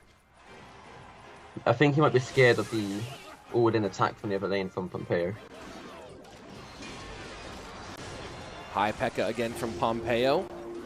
That's going to be fireball bait in there, so this could be pretty damaging. Snowball has to come out. That's going to be pretty close to a GG, though, and that's going to take just 2 spells to finish things off. So basically, Pompeo has to full send right now and steal a win, or that's going to be it. Arrows come in, and Mohamed not currently nervous, although maybe freaking out a little bit here. Fireball has to beat all this out, and it will. GG, well played. Mohamed Light moving on in the lower bracket. Solid gameplay from both of them, but Mohamed Light, as we know, has been extremely strong this year and doesn't want to give up this title. Mo moving on. And it's going to be a good one as he moves on. We should see the bracket here in just a moment. But I believe, let me double check. I believe he'll be up against Surg TS in his next matchup. So that should be a good one as well. We'll see if Mo can fight his way back. Of course, coming up later, we'll have the winner's bracket final of Lucas versus airsurfer. And I keep thinking they're going to go to the bracket rather than go back to that Telepizza image. But instead, to the Telepizza. Hello, everybody. If you're just joining us, I'm Rich Slayton. Joining me on the line, St. Bellican, longtime pro player in Clash Royale, and of course in Clash Royale League as well, giving some analysis and insight into this matchup. And it's a beautiful Sunday here in California, where I am right now. Happy 4th of July for those of you who are celebrating, and happy Sunday for those of you who aren't. And of course, one more happy semifinals to those of you in Britain, Denmark, Spain, and Italy. I'm sure, Belly, that you are you're rooting for your home country in the matchup against. Did you just say Britain? Oh, England. Sorry, England. Oh, those poor Scottish, Welsh, and Northern Irish fans. Yeah, I mean, hey, Scotland had a run. Scotland was in there. They played. They did play correct. They were They they were in it. They were the most difficult opponents for us. They were the only ones we couldn't score against. There's a 0-0 draw. There's a bracket, but Chazmac just gifted out 50 tier 1 subs on Twitch. So my brain just broke. Oh wow. 50 gifted subs? Do I have like an oil baron in my chat? What is going on? Chazmac with a pile of donos and now 50 tier 1 subs gifted. Look, there's a bracket. Pandora's going to play against Griko. Surg TS is going to play against Mohamed Light. And 50 subs just got gifted into my chat on Twitch. So, you know, do you, everybody. But I guess Clash Royale's happening. I'm just kind of blown. I've never had that happen before. That's wild. Yeah, pour some water out for the homies on that one there. Yeah, just filling up my water. If you bought Bitcoin 2 years ago, you can gift unlimited subs. Chazmac, you're a legend. Chaz going wild. I don't remember what we were talking about until those 50. I think we were talking about football at one moment, and then next thing I know, there's 50 gifted subs, and my brain broke. What were we talking about? The bracket they're coming up, and how there was a lack of a bracket, and now there is a bracket. Yeah, there is a bracket. There wasn't a bracket. Now we know that there's a bracket. Hi, everyone. We have Pandora against Griko, not Miku, or Miku even, and we also have Surg TS against Mohamed Light. So those would be both good ones. Gifted sub has just broken my brain. I don't think I've never seen 50. That's a 50 buy. That's pretty wild. So yeah, those of you on YouTube, sorry that they don't do that. I don't know, but you know, why don't you take a free why don't you subscribe to me for free on YouTube? You can do that. Hit that button. It's in the chat right now. Because this is the day. Oh, yeah, that's what we were talking about. Scotland didn't make it very far in the Euro. That's what I was saying. I know you're gonna be rooting for England in your matchup. Do you have any opinion on Spain versus Italy? Do you root for Spain just out of some solidarity for your many Spanish teammates? Oh, Spain, because they're easier than Italy. Italy are a lot stronger. So you need an easier opponent. Fair enough. Fair enough. I'll take that one as well. Yeah, and I will also be pulling for Spain in that one. So I'm hoping for a classic, a classic European, old school, colonial matchup between Spain and Britain. Let's take this thing back to big wooden ships trying to take over the world, and do it in football. So I'm hoping for both those sides. For the Spanish fans, good luck. For the English fans, good luck. And I hope that I get to see you two battle it out. But I see a lot of it's coming home in the chat, so we'll see. Good luck, England. It's coming home, man. Chazmac is so OP right now, by the way. A lot of follows just came in on the Twitch side. Thank you very much, those of you on YouTube. We're waiting for our next matchup here. I believe that we are moving to... I think we're going to be moving to the Pandora versus against Griko matchup. I think that's where we're going to next. So let's go ahead and see if I was right. Oh, totally right. Peace. Dude, I nailed it sometimes. Oh, golden first play. What was I saying about? I've never seen Griko play beatdown before. He just whips up the golden first play, and then Pandora replies for an E-Giant first play. I don't even know. I mean, my brain broke with 50 gifted subs, and now it's broken by seeing Griko do Golem first play. So, you know, who knows what's anything anymore. Oh, no. He's got Golden Clone. He did a very good play there. That's what you meant to do to kill an E-Giant with Golden Clone. However, it is the worst matchup possible for Golden Clone, because the E-Giant just kills everything. You have a bush, well, their wing condition kills it, and it still attacks the tower. It's bananas. I mean, takes a bit of an early advantage here, and now...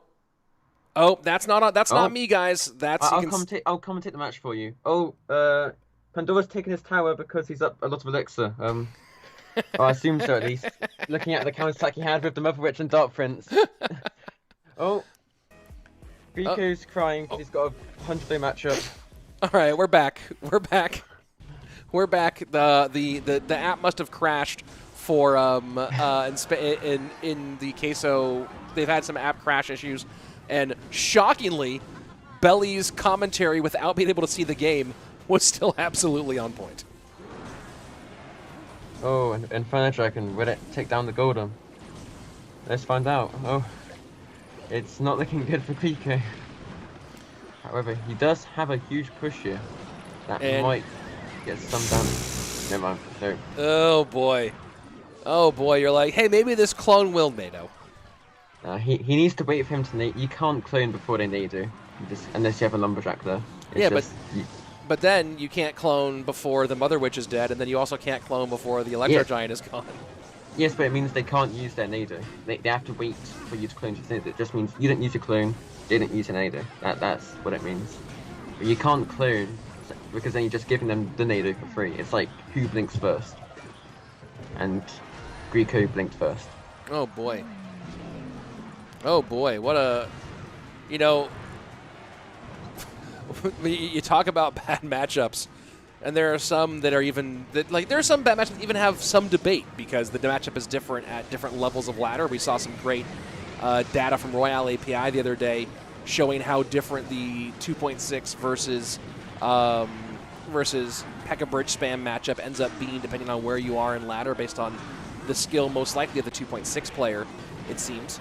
But this is a matchup where I don't care if you are playing in Arena 1 or if you're playing at 8,000. It's the same matchup everywhere. Yeah, the only way you're ever going to win that is Golden first play, and they have Electro Giant last card, Inferno Dragon 7th card or something like that. Something crazy like that. And they mess up with a Nado. They Nado something, and then you can clone off that. I don't know if you John hand. I love how you're like trying to figure out a way for it to be bad. You're like, they NATO something, I guess maybe they NATO empty. They just like NATO. Maybe their connection just goes away. They just crash. The game crashes like the Team Queso stream just now. They have an emotional moment where they decide they don't feel like beating people and it's not good for their karma, so they let you win. Yeah. Man, that one was rough. So we did just see Griko play, and Miku, for those of you who are follow it on the Twitter side, we did just see him play Golem clone, Golem first play. Did I lose both of my blue? Have you guys noticed that so you guys may have noticed the blue squares here have fallen off my my background here. I need to get those. I need to re-stick those. I keep on planning to paint them with Clash Royale things, but I haven't had the time yet. So, but yeah, now we have this weird gap over my shoulders. Did nobody notice except for me, and now I've made it really readily apparent? Who knows? Doesn't matter. But yeah, that was a rough one.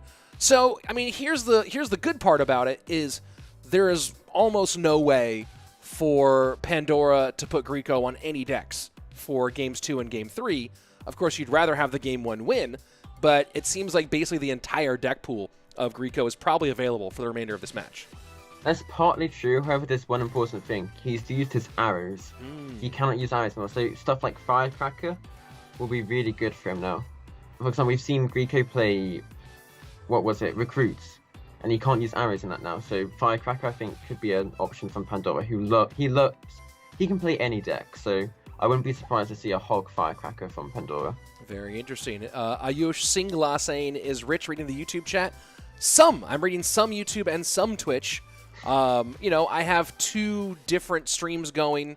I'm casting a really high-level match. I have an excellent co-commentator, so I'm not just kind of like hanging out reading chat as much, but now that we have some downtime, sure, let me look at the YouTube chat for a moment. I would lose that matchup probably LOL, says Canadian 3000. Yeah, you know, we've all been there. But even you can do it, dude. Well, interesting thing recently is that it's not quite the same matchup. He had bats instead of Fly Machine, but there's a Golden Clone player who's very high in ladder right now, and he managed to beat the best E-Giant player in the world, Famous Kid, in that matchup.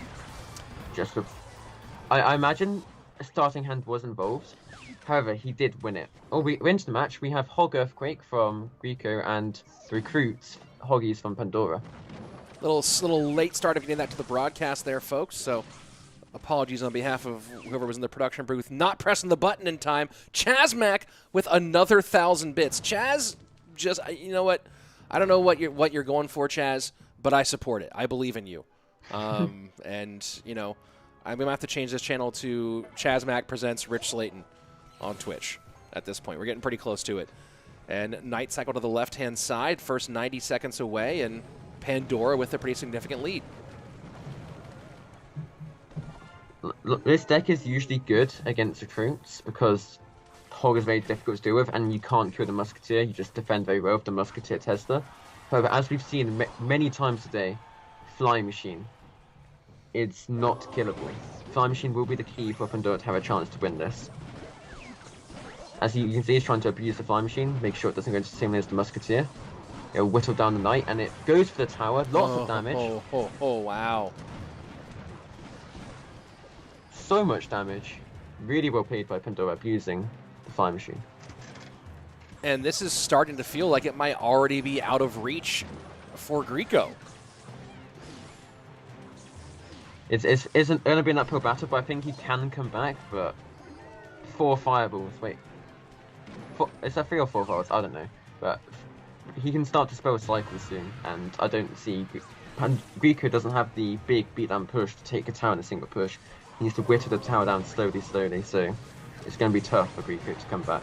And I don't know if I love the decision of cycling Musketeers, and arrows too, so that's going to make that cycle a bit easier. I don't know if I love the decision of cycling Musketeers behind Princess Tower. That was just free fireball value. Yeah, that just gave him a free... Oh, wait. That's damage. That's a lot of damage. Wow. That is not insignificant. That is very much not insignificant. Are we going to see a repeat of Pandora against Lucas? Tesla in, EQ no, we're working. not. We're not going to see a repeat. It's over. He just has to do fireball arrows and GG. Yeah. But what if his connection does go away? Yeah. He's got back to arrows in time. This is GG. Really well played by Pandora. And we'll see him to the next round. Very well played. Indeed. Pandora moves on.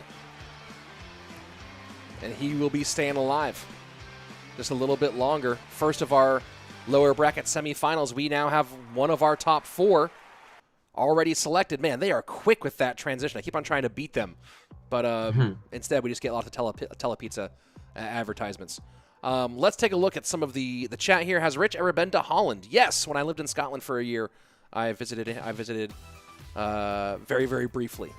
I didn't get around Europe as much as I would have liked when I was living there. I was really focused on, school and being in Scotland. But, I did visit Holland. It was very nice. I enjoyed it. Let's see. Some of the YouTube chat. Ignored that. I get the same questions about a certain Expo player every single stream. He's good. If you like that Expo player, he's good at it. So there you go. Congratulations. Let's see. Indonesia here.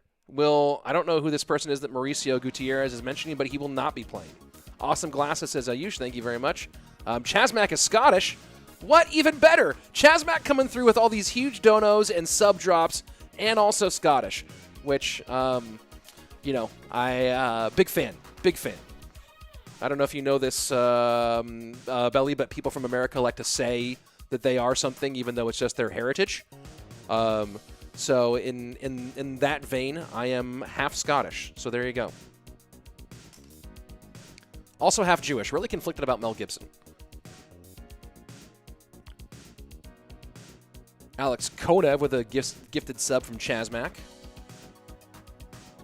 Oh, 50% Scottish. There you go.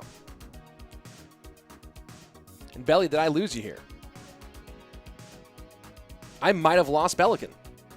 Let me look at our call. Oh, he's muted right now. So he must be taking care of some sort of business.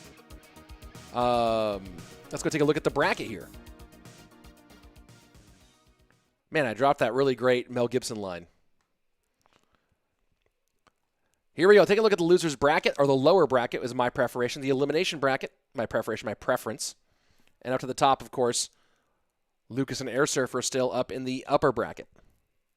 Scared Belly with the Scottish talk. Nice. That explains my hair color. It's my hair. The lighting in here makes it look a little bit more red than it actually, but it's actually very blonde if you see me in the sun. Laughed at the Gibson comment. Thank you very much, Chazmac. And We'll see when we do, if we do get Belican back. I think right now he's probably talking to his stockbroker. That's my guess. Or reading out his personal information. Yeah, reading out his personal information to his banker.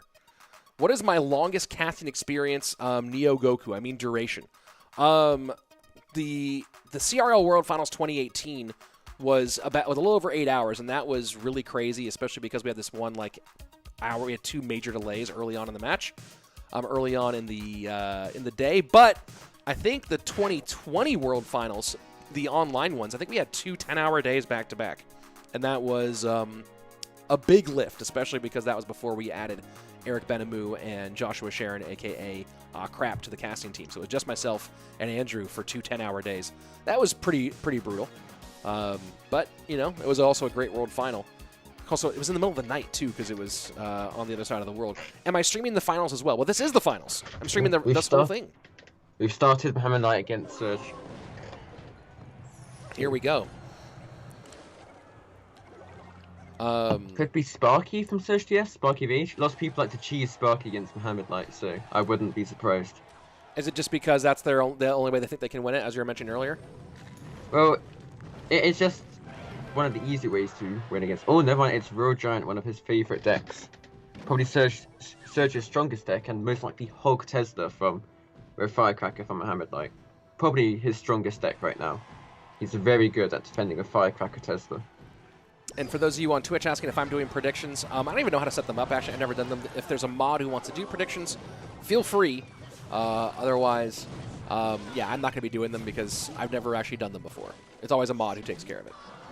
Hog Rider in on that right-hand side. Pretty classic Hog EQ variant. Hog does not get a shot, though. I mean, you talk about the distance in the game, Belly. At one point, E-Barb's Royal Giant was the cheese deck of 2018, and now it's an actual viable competitive deck. Yeah, that was when Royal Giant and Evolves weren't strong, and they weren't cards like Fisherman, Hero Spirit, Earthquake that just complement it so well. Whereas a deck like Hog Firecracker, we didn't even have Firecracker back in those days, but it's now one of the strongest cards in the game. Just the fact that it keeps them going backwards and backwards, it's like a defensive building in that way. It just stays on your side of the arena. And that's its strength. For those of you asking in the YouTube chat, this is double elimination. The Goblin Drill is banned still from competition because it has not been officially released by Supercell. So, as with any new card, until it's officially released, not just released in the challenge, those cards are banned from competition. So just like currently in CRL, also here as well. And they're playing for $35,000, $32,500 total is the prize pool for this event from Team Queso. Wait, was it not 65,000? This event? Yeah, I thought it was 65. Did they change the prize pool? I thought it was 32,500. Right. Well, I don't want to say anything because I'm not 100% sure, but I thought it was 65. Let me go ahead and check. Check with the admin here. Make sure I've been pointing that correctly. I might be wrong. But 65,000, yeah. Crazy. And we have a nice comeback from Mohamed Light. Just the defense, all the splash damage from the Firecrackers is too much for Surge to get through, and I don't see any way he's going to come back from this, especially with how good Mohamed Light's defense has been. Yeah, Tesla, Log, Firecracker, all very nice for ways to shut down a Royal Giant. Firecracker, if you don't have arrows, you have to spend so much to kill it, and if you don't kill it, it just keeps on going backwards. It just doesn't get killed by your troops either. That's why all the cycle players love this deck right now.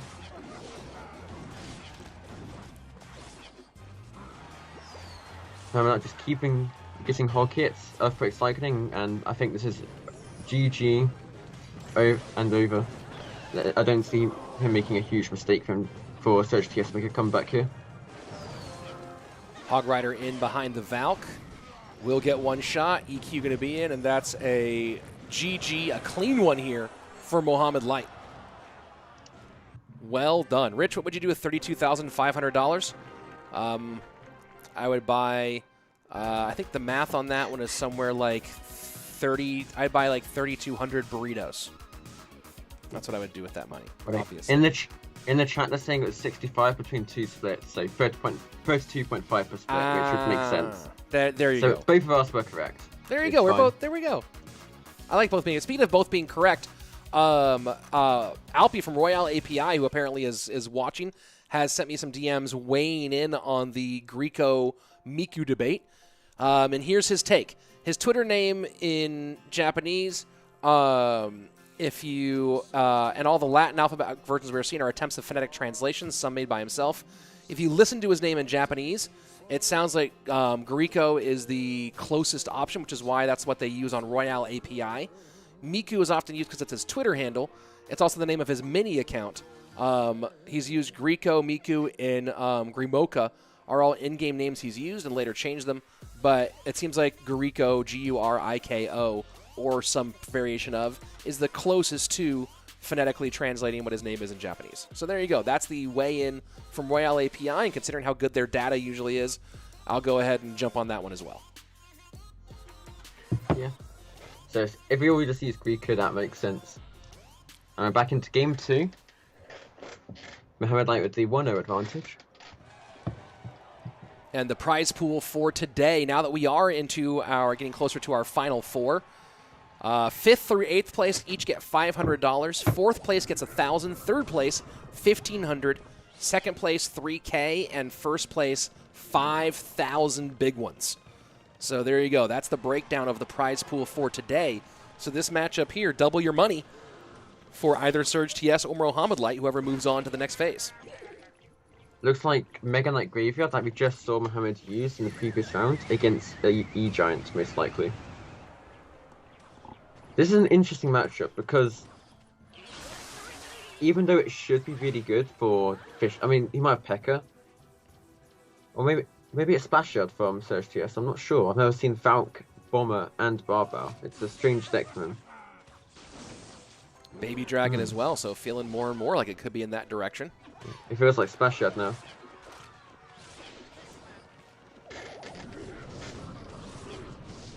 His cycle is going to be very awkward for the rest of the game. And stuff like Mega Minion will take... He only has... His only air unit is Baby Dragon, and that would be taken out easily by the Mega Minion. So I'm going to say I think Mohamed Light has a slight advantage here. But it's definitely winnable for both sides.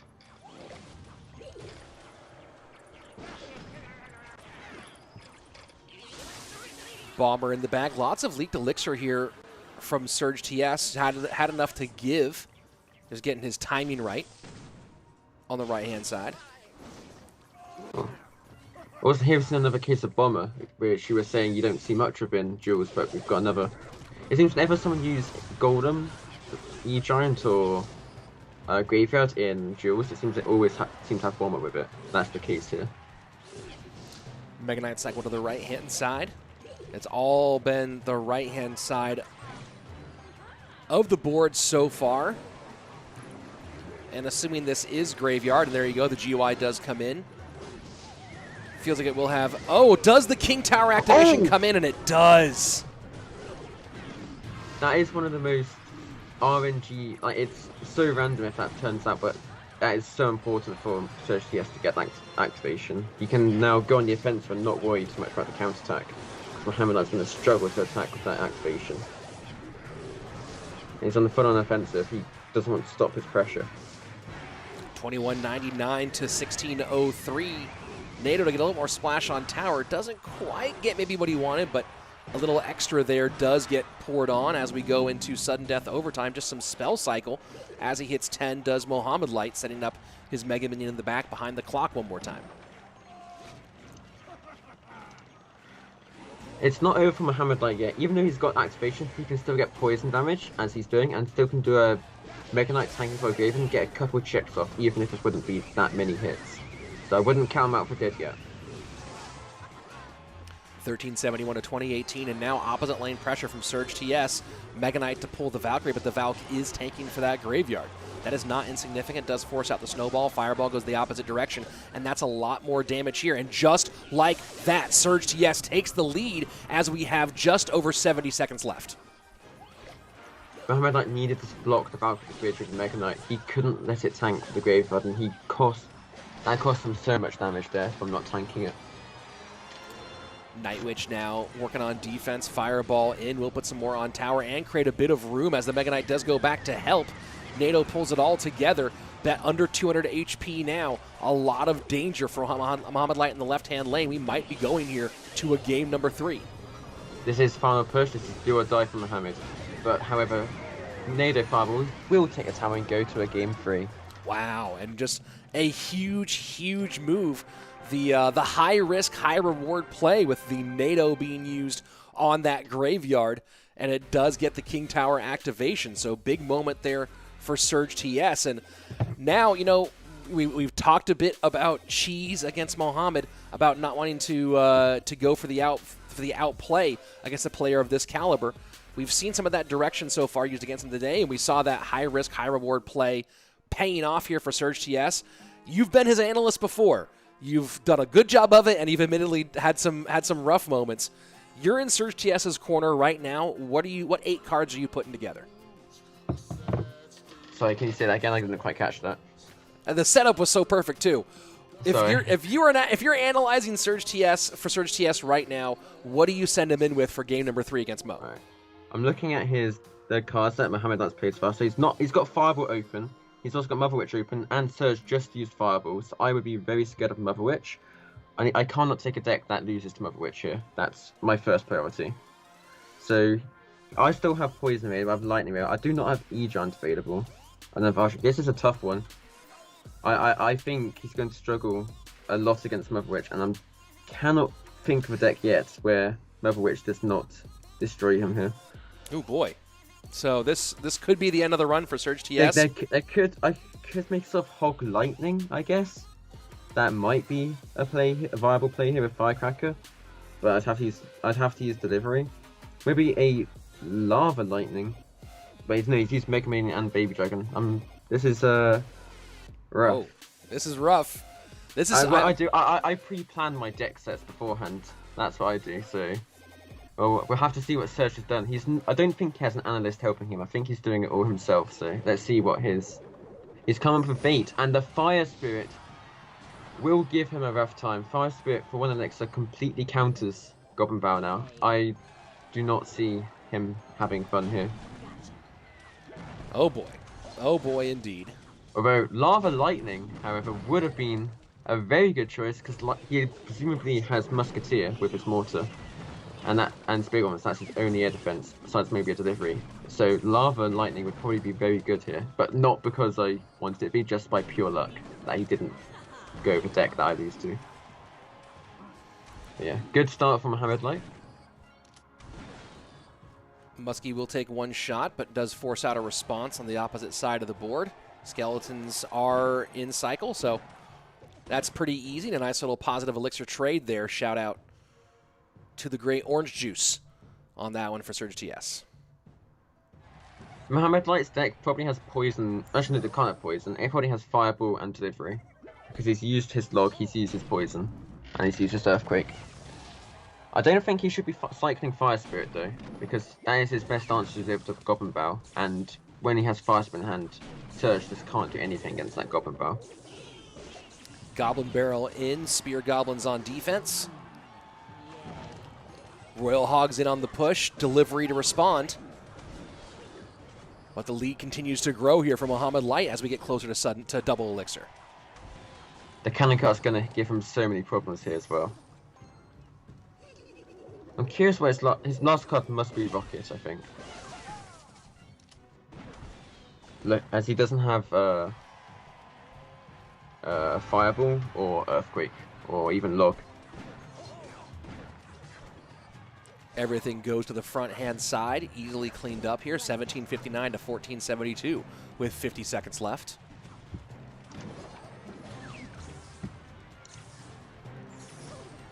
I don't think that Tester can hit the mortar even if it survives. Good rocket from Surg TS. That mortar's going to get way too much damage. However, he's going to suffer to the Hoggies.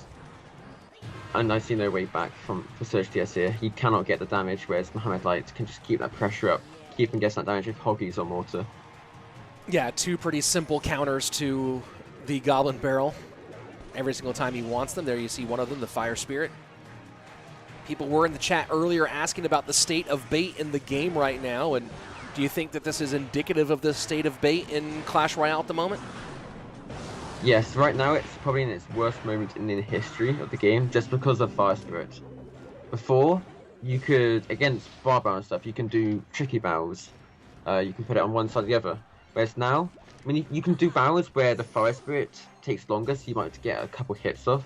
There are ways of doing that, but for one elixir just being able to take out all 3 goblins, it's too much for bait, and bait is in its worst moment ever right now. That the low bait players like Kids and Bad Money are having their worst seasons in a long time.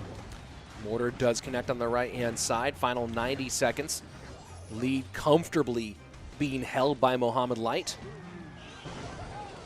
And since the start, we saw Surg get some damage at the start. We haven't seen him get damage since. He gets some damage now, but it's not significant damage. And now Mohamed Light can go up to counter-attack. I mean, is there any argument? Not playing Log obviously makes the spell cycle a bit more difficult, but it feels like he's just going to be sacrificing Elixir and not getting damage every time with that Goblin Barrel. Oh, without now with that connection, that's a full-on GG. I was going to say, was there any argument for switching just to Defense and Rocket Cycle? But a bit late now. There's an argument for that, but the problem is, because of the cannon cut, the Hoggies, all he does is a mortar, cannon cut Hoggies with the elixir deficit from that cycled rocket, and it's just too much to do. He'll lose more damage than he does with just that rocket. So I don't think there's any way he was ever going to win that. But very good gameplay from Mohamed Light, and he's through to play the next round. Is he against Pandora now? I think we should see that that bracket here in just a moment, but I believe he'll be. I think he'll be up against Pandora. That'll be the lower bracket final, and then the winner will go on to face whoever falls in the winner's bracket final. Let me take a look. I have the bracket, the schedules here, so we should be. Oh, we're actually going to next have the winner's bracket final, and then the lower bracket. Oh, wait. I think I'm a little bit ahead of myself. Hold on, we'll be good. They'll show us the bracket in a minute. We don't have to speculate by trying to work our way through the schedule. The bracket will be up in a moment, but I believe that the lower bracket finalists play each other, then the winner's bracket finalists play, and then there's a second lower bracket final. I think that's how it goes. You know what I mean? I think. Yeah. Yeah, we got it. I assume so. Oh, so it says Airsurfer versus Lucas is next. Okay. All right. Let's see. Alexander Stitch in the YouTube chat saying, "Hi, Rich. Why is nobody playing Giant in competitive games? Is it just a bad win condition?" I'll turn that one to you, Belly. Giant is just Royal Giant and E-Giant are better than it in basically every way. Because Royal Giant, you don't have to get completely to the tower to get all that damage, and E-Giant, as a win condition, it just works better because it deals with getting rid of counterattacks, whereas Giant struggles with getting rid of. If you're defending against Giant, you usually get a good counterattack against it. And it's just inferior to other win conditions in the game that are similar to it. So here we go. The lower bracket final will be Pandora versus Mohamed Light. The winner will move on to the top 3. Well, they will await the loser of our winner's bracket final. So Pandora, Mohamed Light still playing an elimination game. Of course, they have made that top 4, so guaranteed a minimum of $1,000 in prize pool money. As we go to the upper bracket, Lucas and Airsurfer, both of them still with a loss to give, so the winner will move on and guarantee themselves a spot in the grand final. The loser will have to fight their way back into that grand final in the lower bracket. So there we go. Julesy saying, wait, does Mo play now? That'd be an important question for Julesy to ask, the longtime analyst for Mohamed Light, saying, wait, does Mo play now? I think they're going to go to the upper bracket final, I think. But either way, someone from the lower bracket's going to have to play at least two matches back-to-back, so, and maybe more. So we'll see. I don't know what's happening. Let me go ahead and see if I can ask the what are they called? The League Ops. What's next? Just to double check. But we do have the upper bracket final, the lower bracket final, the super lower bracket final, and then the grand final.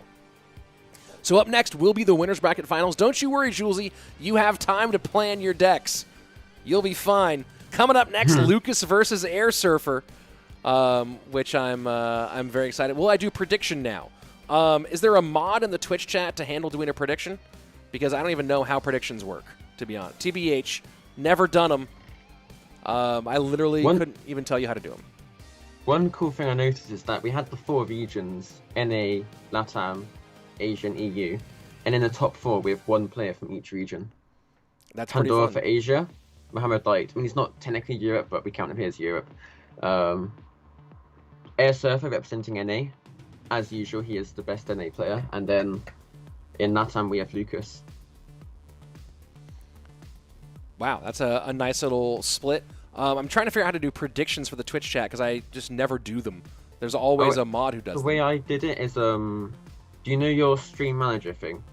You see you can add on, there's some purple buttons on the right, and you can add like things. So one of them, oh, there we go. I haven't streamed for a while, but you can add channel predictions there. I see that. Okay, let's see. Toggle followers, monetize your stream. Nah. Channel points rewards, manage your custom requests, rate a channel. I'm not seeing it. Clip that is always fun. Guys, I'm trying to figure out these channel predictions. We are still waiting for our next matchup, but I'm trying to give a little extra to Twitch so they can do it. Let's see. Is that Wild Siegs? I'll have a look at mine. Do I see Siegs? I see some interesting people in the chat here, but it looks like creator of the briefly very popular no-win condition deck, the Siegs deck, has jumped into the chat over on Twitch, and that's one of the very strange decks that made it into the CRL meta for a brief time. Right. Rich, if you go to add quick actions and grow your community, it's the last one there called start a prediction. There we go. Excellent. Oh, let's start a prediction. Let's go. Okay, start a prediction. Let's see. How manage prediction? Well, no, I don't want that one. I want to change the prediction. Who will win this duel? Oh, let's start a prediction. Okay, let's see. Who will win the duel? And we are going to say, oh, hey, look, we got this now. And it's Airsurfer and Lucas. And you know what? I'm going to give you guys, I don't know how long they're taking, but I'm going to put that prediction in the chat right now with 2 minutes to go. So here you go. Who will win the duel? Start the prediction. There you go. Hey, look at that. There you go, Twitch chat. You get your prediction. If the don't start, I won't sub. I am not in charge of when the match starts, guys. So if you're waiting going, hey, why haven't they started? I can't believe there's not gameplay. Who is this weirdo talking? Why is he wearing American sunglasses? All this is because we're just waiting for the production company, the production team in Spain to get the match in. I'm sure what they're doing right now is giving players time to get their decks ready. Of course, I would have think that Airsurfer and Lucas have had plenty of time to get their decks prepped for this matchup. But as soon as they start, we'll have the gameplay on screen. Until then, you're stuck with me. You're stuck with me. You're stuck with my blonde but looking reddish under the light hair, the gap in my teeth. Yeah, you're stuck with the American sunglasses, which we usually switch out. But right now, it's 4th of July, so it's all Independence Day stuff all day. Sushil Raj asking, how did I become a CR caster? The entire story is on Rosé's podcast on YouTube. So if you look up Rosé and my name on YouTube, you can see the whole story there. But now, here we go. Lucas and Airsurfer, game number 1. It looks like it could be hog both directions. So far, it looks exactly like that. Both of them love Hog Rider. They love Hog Firecracker, although it's going to be slightly different variations of Spear Goblins from Lucas and Knight from Airsurfer. Oh no, it's not Hog, it's Miner. Potentially Miner Wallbreakers here from Lucas. Miner Wallbreakers were the center of the competitive meta for a long time, and they both connect. Oh my word! And you see the look on Airsurfer's face, he cannot believe it. That is huge damage from Airsurfer there. I mean, from Lucas there, my bad. In this matchup, I would say it's for Airsurfer, but after that, I have to say that I think Lucas is going to win. That's just too much damage off the start. That's going to be hard to come back here. Firecracker will be a bit of a nuisance here for Lucas, not knowing what that final card is. King Tower activation, easy does it. Lucas has insane micros, so obviously he was not going to fail an interaction like that.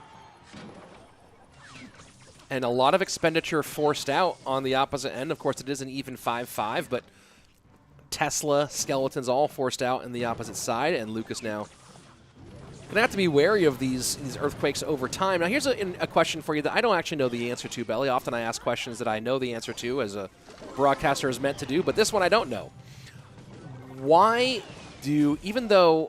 are Firecracker and Hog so connected, even though Firecracker is a free King Tower activation and Hog gets its hits cut in about by 40% to 50% with a King Tower activation? Is it just because the EQ cycle ends up making up for the difference? There's several reasons. One is that the King's activation isn't actually that bad for Hog. When you do a Hog, you usually do it not expecting to get a single hit. It's more of a punish pressure card, and you can get one hit or two sometimes. So even though it cuts 40-50% of hits, it doesn't really cut off that first hit unless you have a building in the middle, so it's not that bad. And also, most of the damage can often come from earthquakes and logs as well. So Hog is for pressure to make sure they don't overwhelm you, and you earthquake and log to get the rest of that damage done. Well, there you go. Excellent explanation. Firecracker misses the wall breakers. Doesn't matter. They'll get stopped either way. But 3:11 remaining. Feels like a matter of time right now for Lucas with 12 seconds left in the gameplay. Lucas is playing this perfectly. And he's just got excellent defense, doing the high Tesla to make sure the Earthquake can't hit the Tesla and tower, which is something that pro Tesla players do. Just keeping that Tesla really high up against Earthquake decks. And it's just a fireball log away from victory for Lucas here. Extremely good gameplay from him. Fireball in, log comes in behind. GG, well played. And Lucas takes game number 1. One of the things Lucas is extremely good at is counting cycle, and we saw that there when he did minor bats. ASF had to reply with Tesla because his Firecracker and Ice Spirit were out of the way, and we kept on seeing that from Lucas. Just excellent pressure, knowing the cycle of airsurfer. The Wallbreaker micro is insane, says Hugo in the YouTube chat. Let's see. Take a look at the YouTube chat. Oh, okay. Mother Witch stronger than Drill? I don't know about that right now, but maybe. Let's see. Oh, yeah, see our caster thing. I've listened to that Rose podcast.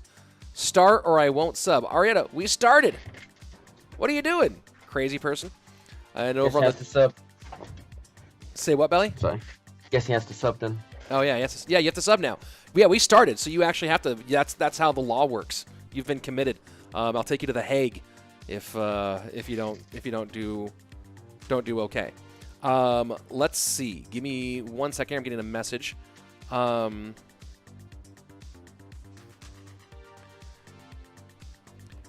let's see. Those wall breakers on the start decided it all.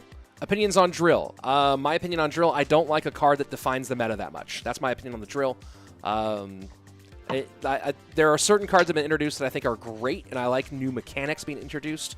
I don't like it when a card either A, completely defines the meta, which Drill is doing right now, or B, I don't like when a card is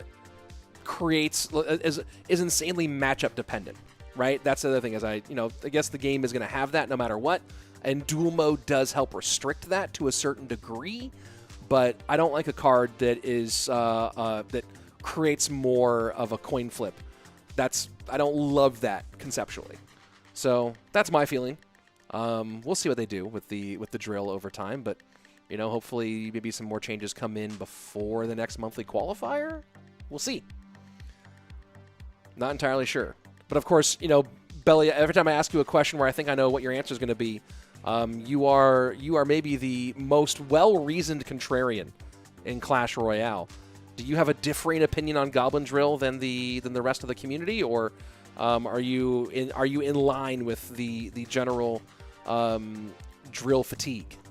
No, I'm in line with you guys in this one. It's just broken and game breaking, and I don't like it. Fair enough. On this one, I'm not the contrarian here. A rare agreement. Oh, go ahead. We have bait from Lucas. It might be a weird version, as I've never seen it with Fire Spirit. And looks like maybe Hog Earthquake from it. Sorry, not Hog Earthquake. Mortar Earthquake from Airsurfer. Well timed there. Second shot does get off. Yeah.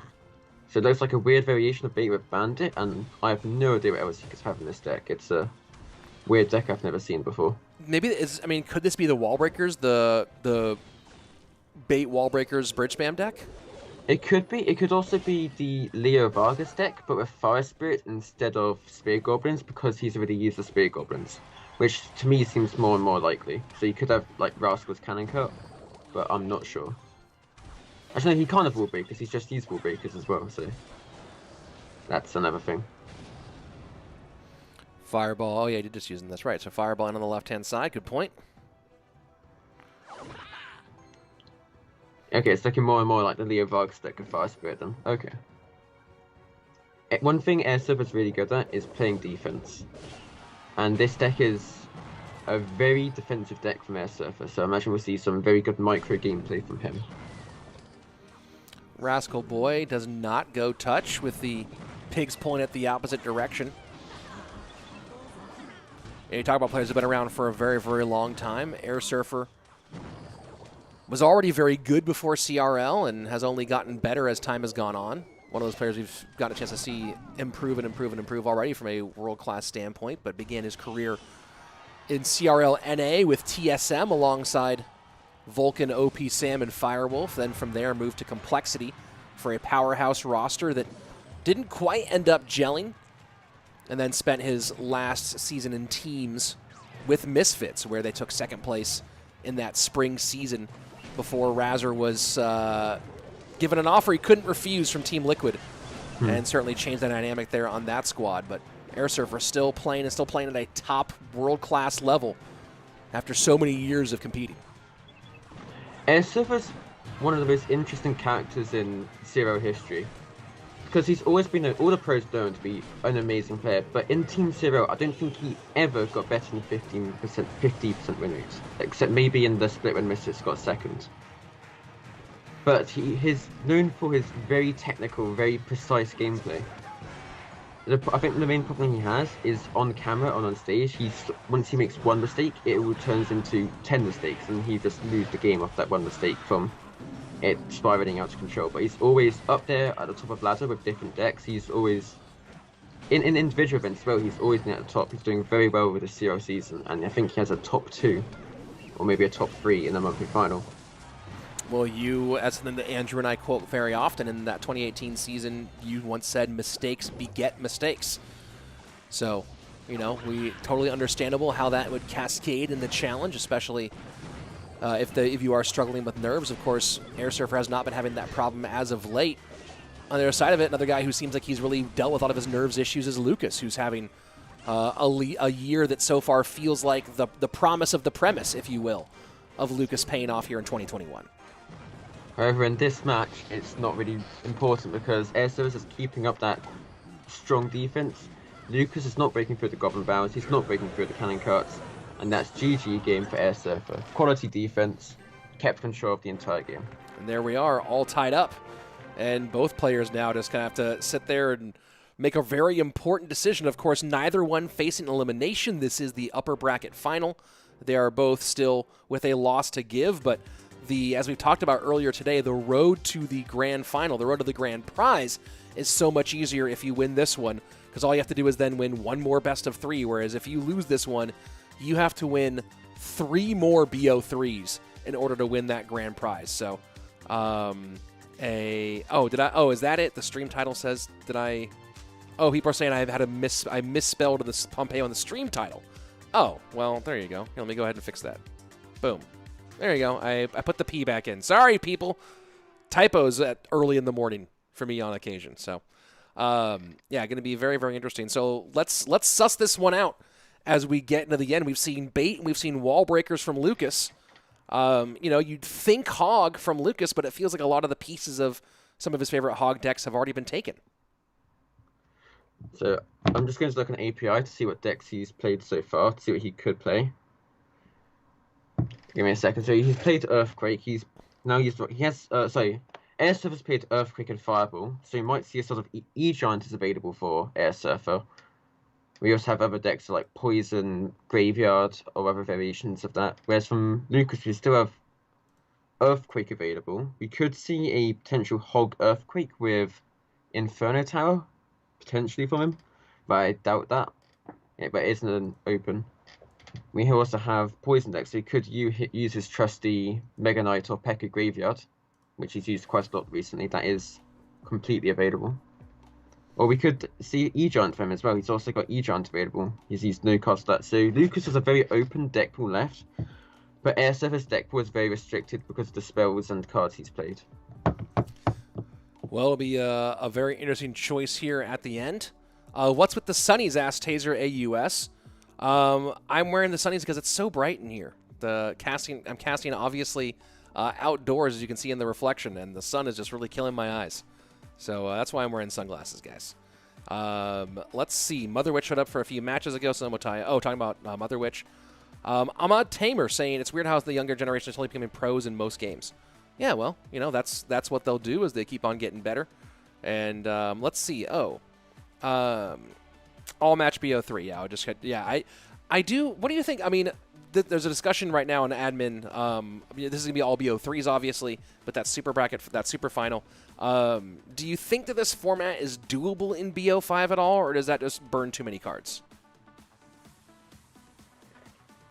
Sorry, I didn't quite catch that again. Can you say that again? Well, let's go ahead and jump into. We'll talk about that question later. Let's go ahead and jump into the winners bracket final. Game 3 winner is guaranteed a top 2 placement at minimum $3,000. The loser here has to go back and battle their way back into contention. Wow. It looks like we might have a Viper deck from Lucas, potentially with Hog Executioner, potentially, but with Knight because he's used Valkyrie already.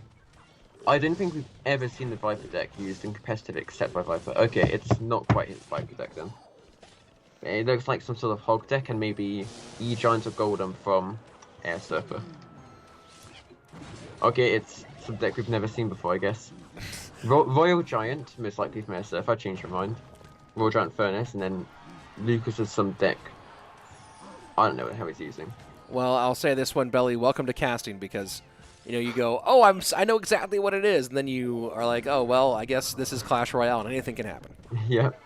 Well, I'm sure of airsurfer. I can be sure of that, but Lucas, no idea what the rest of his cards are.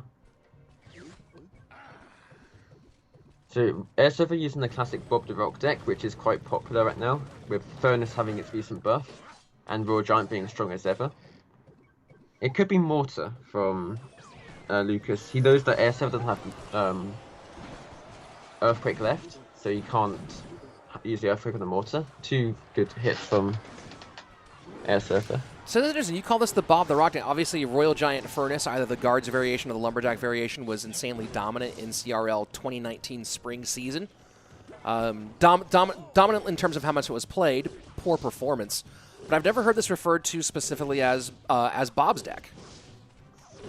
Well, he wasn't the one who created it, but on ladder, there's 2 players, who one-trick it, Bob the Rock and a French player called Z Royale, who both have very good finishes for it, and most people know Bob the Rock as the guy who one-tricks it, so people just call it the Bob the Rock deck.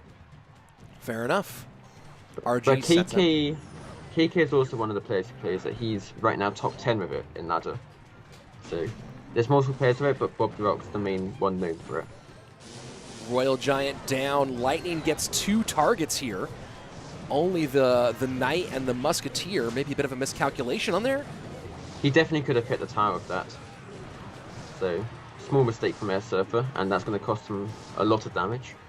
6-10 on that right-hand side to 15-08. Lucas with the advantage at the moment. Mortar, of course, going to be good in helping play defense here. Decent amount of DPS. And single target DPS in particular for the Brazilian. We'll see if he holds up right here. Lightning, of course, can take a lot of that off the board, and that's a nice Lightning there. That is an amazing Lightning from airsurfer. Is this a... Did he just steal the game? Wow. Absolute wow. Doesn't get that final shot, but a Lightning block at 238 going to be very, very difficult for Lucas to pull off. You can use the Royal Hulk to Lightning block, though. If he... What happens? Okay, now he can't. That's just Lightning, and GG. Airsurfer's got this. Trying to beat out the speed. Can't get it done. Lucas decided to go for the full send rather than gamble on timing against that Lightning. And you can see airsurfer very, very happy with that finish. What a comeback from airsurfer. That Lightning killing the Knight, Mortar, and Musketeer won him that game. That was the defining moment of the game. Very beautiful use of the Lightning, and you see why for so long that deck was so popular. And don't worry if you're a big Lucas fan. Lucas is not out yet. He might be down, but just down to the lower bracket because he did have a game to lose. Airsurfer, though, guaranteed a top 2 finish. And, you know, a Queso Cup championship would be a nice feather in the cap of the guy who probably you would say is the best global tournament player. I guess maybe if you would take that with what he did in the old global tournaments. Of course, that was a very different version of those global tournaments. Well, I think Mohamed Light is trying to take his crown for the new format, but he's the only one with 3 number 1s in the global tourney on one account, so... There you go. Let's see. Dipanashu in the YouTube chat saying Airsurfer has a TSM shirt on. Has he joined TSM? He was on TSM. Maybe he's just kind of going with a throwback today. But did play with TSM back in the first season of Clash Royale League with a pretty OP lineup there as well. OP Sam lineup. There you go. Rich, can you end predictions? Oh, I have to end them too? What? Yeah, you have to say who wins. And how is it automatically going to say who wins? Choose outcome. Airsurfer won that, right? There you go. Yeah. There you go. Boom. Complete the prediction. All right, there you go. I did it. I ended it, guys. There you go. I have never... Oh, I have to complete prediction. There we go. Boom. I've never done predictions before, guys. Usually a mod does it. So, there we go. I just won 2,000 points from that. Wow. Let's go. Let's see. 1v1 me, Rich, for your job. Yeah, what a compelling offer you made there. Why wouldn't I do that?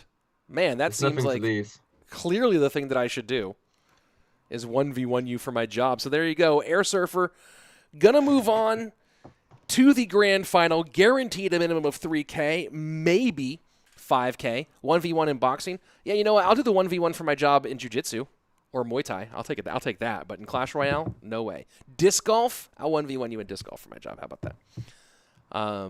But yeah, not in CR. I am mediocre at best in Clash Royale. I just too old to learn everything, and to get I might have fat fingers too. Despite my thumbs not actually being that big, that's why my clan's called Fat Fingers.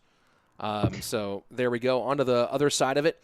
Lower bracket is going to be Lucas awaiting the winner of Pandora and Mohamed Light.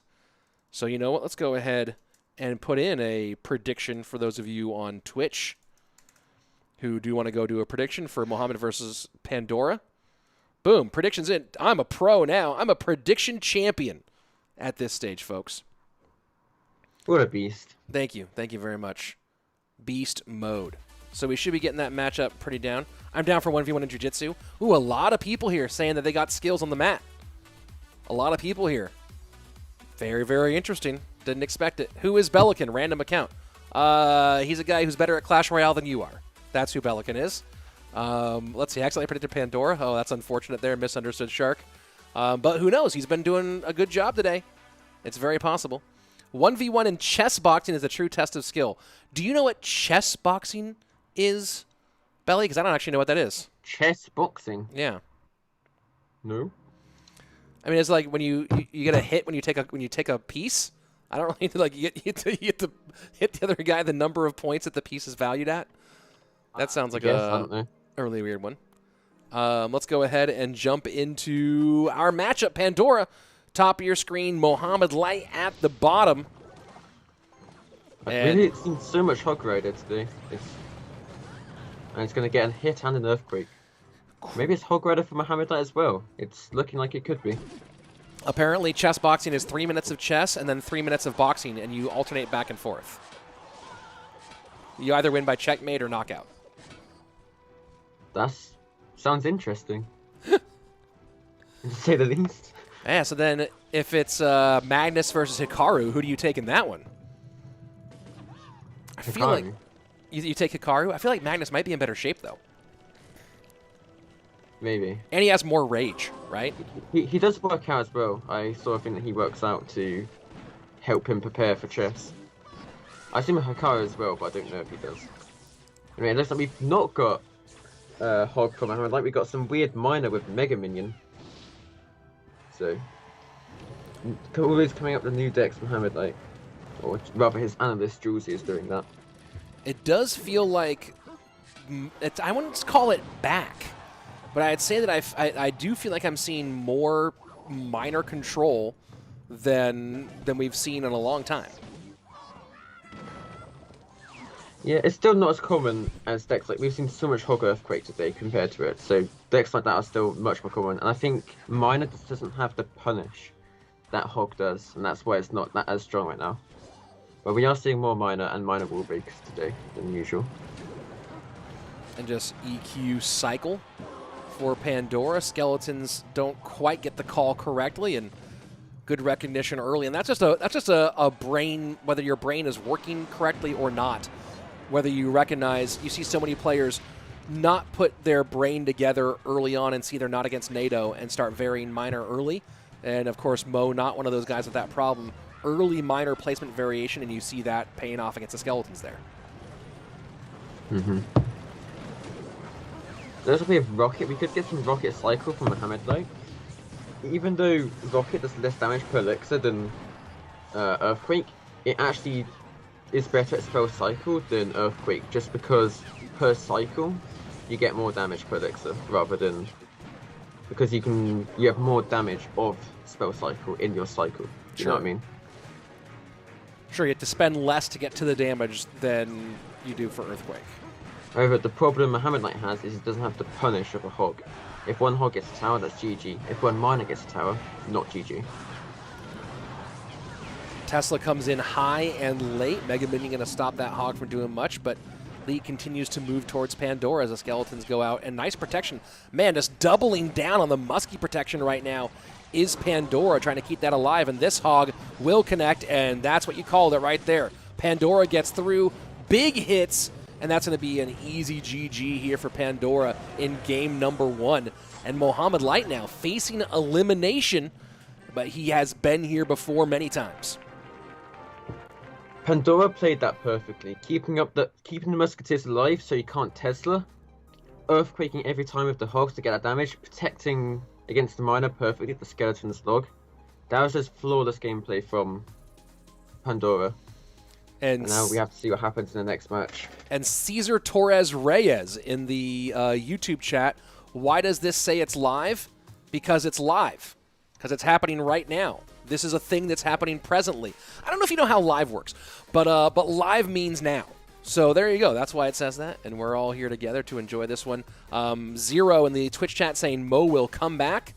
So we'll see.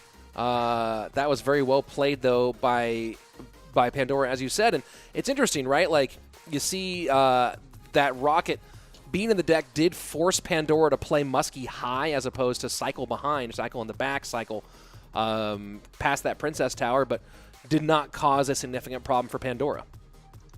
Mm-hmm. Mohamed Light was struggling to kill that Musketeer, and it just kept getting around you, and he tried to kill it with the Fire Spirits of the Logs, but it wasn't enough. And Walid Ahmad saying, hello, Eric and Erich and Binklin. Thanks for casting this in English. Erich and Binklin, thank you very much for your support. Do appreciate it. Roy Rang, how did I start in commentating? Go check out on YouTube the interview on Rosé's podcast. Look up Rosé/Rich Slayton or Rosé and Rich Slayton, and there you go. Ayush asking, when is the World Finals of CRL? In December, like always, and yes, I will be casting them because that is my job. There you go. Wait, I thought it was in November, October. I don't know if the rules were changed, but they didn't know if they had a confirmed date yet. As far as I know, it's going to be in December, as always, because what they typically do is, so we have the last monthly final in September, and then the play-in, right? The last chance qualifier is in October. And with every CRL schedule, we play through October, and then we take November off, and have World Finals early December. So that's, I believe that World Finals will be early December. They could be in November, but the last chance play-in is in the middle of October. So my guess is we'll be on about the same schedule as we normally are, but could the World Finals be a different date? They certainly could. Yeah, I'm reading the rules. It says the last chance qualifiers October the 16th. Mm-hmm. But the World Finals, it just is after that. It doesn't say when, just it's after that. Yeah, my guess is unless there's something significant changing, they usually take November off and then do World Finals early December. But we'll see what happens. let's go ahead and jump into game number 2. Pandora with the chance to move on to the top 3 and eliminate Mohamed Light. We'll see. And, oh, no. Oh, he repeated the same deck. He went into the same deck. Oh, no. That's brutal. Absolutely brutal. The missteps in decks come back and punish Mo again. Unbelievable. Unbelievable. Wow. Just wow. My guess, we're going to see, yep, and there goes the point awarded. And we're going to see the winner's graphic here. Pandora takes the dub.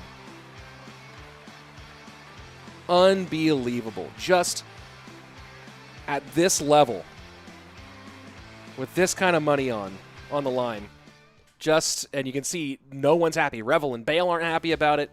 I'm obviously not happy about it. I'm sure Mo's pretty unhappy about it. Just what a brutal mistake in this kind of moment.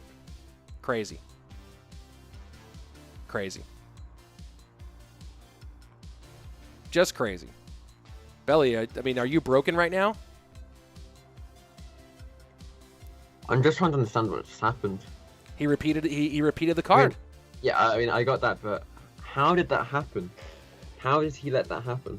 Was it the whole same? Was it the same deck entirely, or did he just? Oh yeah, it's the same deck entirely. So he just didn't switch his deck. Just crazy. All right, I'm gonna end the prediction here. Choose outcome. Pandora won it. There you go. Yeah. I went all in on Pandora winning, but I didn't expect him to win like that. Yeah. Yeah. Wow, 8k points. People didn't expect him to win. Wow. Wow. I think you should have the chance to play again because he never repeated. He had the whole deck repeated there, Waleed. So, you know, that's brutal. That's brutal. It's not a scam. Hey, guys, the L's the L. How does he keep doing that? That was crazy. Just absolutely crazy. There is one small bug. They fixed the copy deck glitch of before, but there's one bug where if you copy a deck link, it takes you to the emote page rather than taking you to copy the deck. So he might have done that. He might have just not changed it, but that does sometimes happen. I mean, it is obviously apparent when you do that. It just takes you to the emote page. You don't, I have to copy it again. But so yeah, that it might have been that. But anyway, the rules are rules. Rules are rules. You got to double check your decks. Yeah. You got to double check your decks. That's it. Just is what it is. At this level, with the money on the line, you got to double check it. And yeah, it has happened. It has happened before. So, yeah, it's unfortunate, but you know, I don't know if they're having any sort of conversation about it, but you got you got to make sure you got that. Of all the things to have dialed in, you got to have that one in. You know, very. I'm not going to read what Twitch is writing, but you know, Twitch is putting maybe undeserved blame in a very specific spot, but we'll see. Use the rockets twice. Let's see. Yeah, everyone's the chat is a little bit salty at the moment. But there you go. Let's go take a look at the rest of the chat here. I think we're waiting. I guess now we have to give some time for deck build. It's now going to be Pandora against Lucas. Pandora against Lucas, and Ashwin Ram rooting for Lucas in this one. And yeah, I wouldn't honestly. From my perspective, as if I'm doing league ops, like I know some people are saying, "Hey, give him a second chance." No. Whatever. No, you don't. This is Pandora's shown his deck, and also the rules are the rules. He went into the match. He repeated a card. It's a forfeit match. Yeah, you're a professional, and you know. Yeah, look, you've seen every sort of competition or sport. You've seen someone a match decided by a mistake, by a violation of rules, and you know, yeah, it's not the way you want it to go, but it is It is what happens on occasion. So, so let's see. So next up is going to be Pandora versus Lucas. So I'm going to go ahead and throw that as a prediction in the Twitch chat. You know, good luck getting your good luck on that prediction, everybody. After what we just saw. Let's see. Not like this, Mo, says Neo Goku. Yeah, well, Lucas is not out. It's going to be Lucas versus Pandora next. Hey, if you love moments like this, or if you hate moments like this, if you like me, or if you think that I'm insufferable, if you think, hey, Rich, I can't believe how great these sunglasses are, or if you think, Rich, these sunglasses are awful and I hate you for wearing them, no matter what, subscribe to my channel so that you can either get enjoyment because you enjoy me, or you can get enjoyment out of hating me. Either way, I'd love to have you here. So hit subscribe, make sure you come back, follow me on Twitch, subscribe to me on YouTube, or vice versa. Whatever you do, either way, make sure you're here. Just don't be a jerk in the chat. As we always say, be excellent to each other. But either way, you're all welcome here. Whether you hate to love me or love to hate me. Putting all my money on Pandora, says Zero. Brand saying, Rich, those sunglasses are fire. Thank you. Special edition anti-metric system sunglasses for today. So, happy birthday, America. Dylan Richard says, I'm a hater. Sorry, Rich. Hey, you know what? Do you, dude? As long as you're here and you're nice in the chat, don't really have a problem with it. Let's see. What happened? He played a card twice, so that gets him out. Donnie on Twitch saying, all on Lucas. He didn't play just one card twice. He played 8 cards twice. Yeah, played the whole deck twice. Mo tweeted about it. Let's see. No, let's go ahead and jump on Twitter and see what Mo wrote. He said, unfortunate circumstances. I'm 100% sure I stacked the right deck and went to clan chat to request, but I went into the first game deck. I think he didn't, but it was just a small mistake. But because when you have a deck selected, it doesn't make you go into the wrong deck.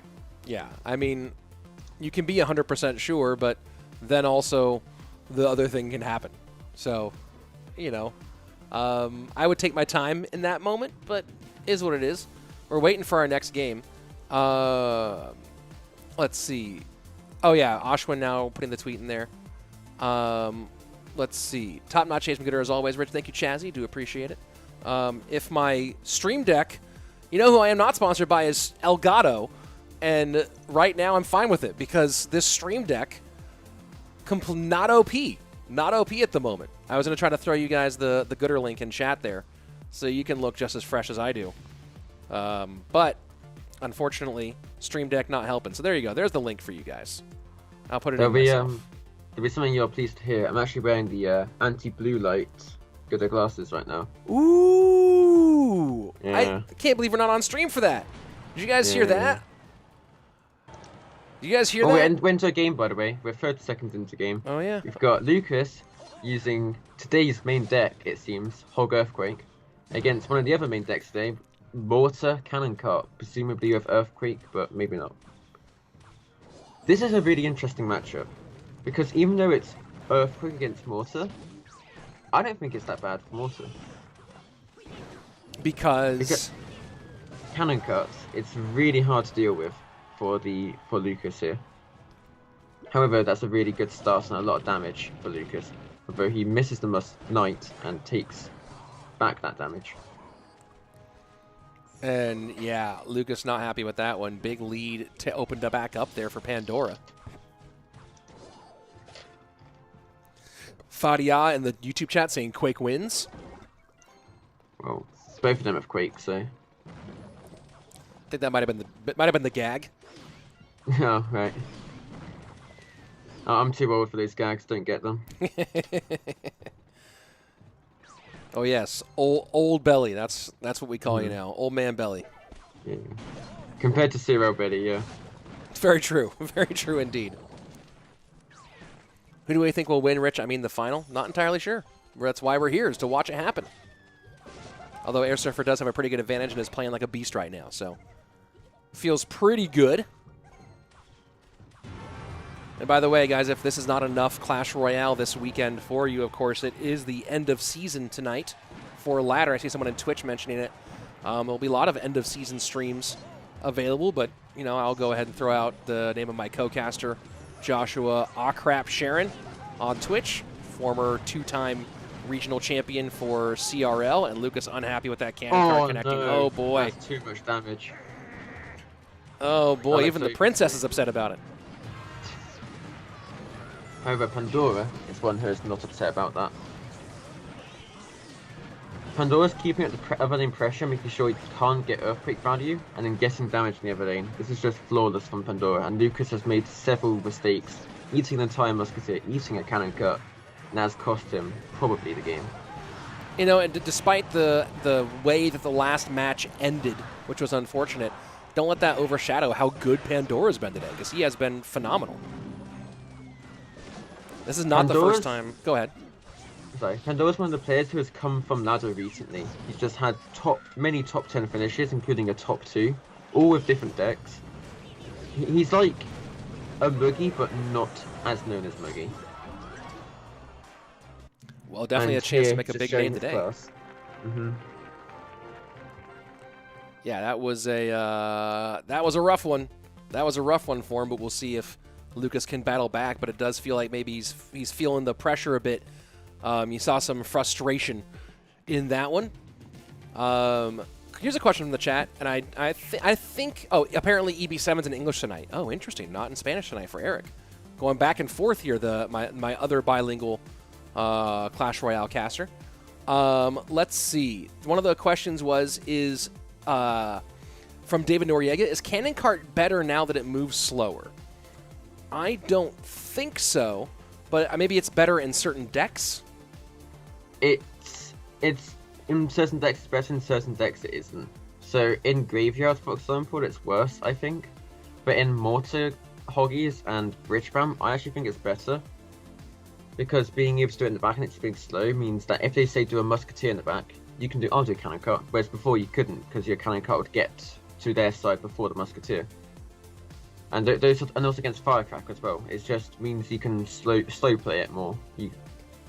And also it's got the cannon buff that increased the DPS of its cannon side as well. So it got a small buff as well in the recent balances. So some big help there, and certainly could use some help right now as Lucas, whose back is against the wall. I'm sure you're probably looking through API right now and thinking about deck choices for this Lucas Pandora matchup. Well, I think Lucas has played this exact hog deck before, so I'm looking to when he played that. Okay. E-Giant opinions. Alright, wait.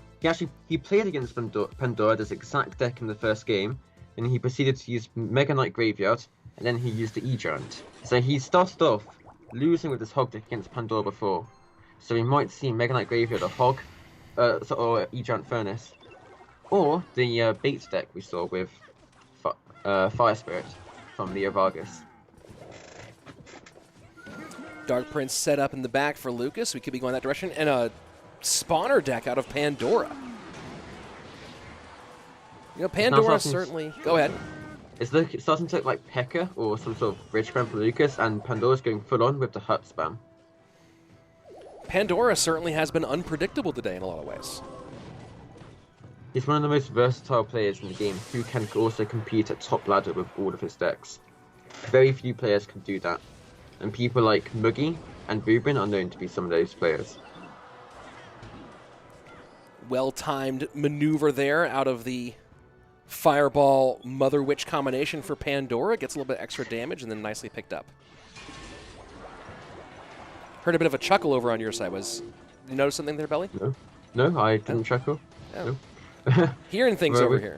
We're going to see lots of hut spam from Pandora. As the Furnace, even when poisoned, it still gets 1 fire spirit off. But when not poisoned, it's going to get up to 7 waves off, and that is so much damage on Lucas' other tower there if he just ignores it. Ram Rider Oh, in the missed log from Lucas, that's a lot of damage.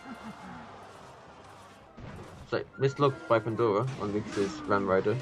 However, the EVOS will clean us up.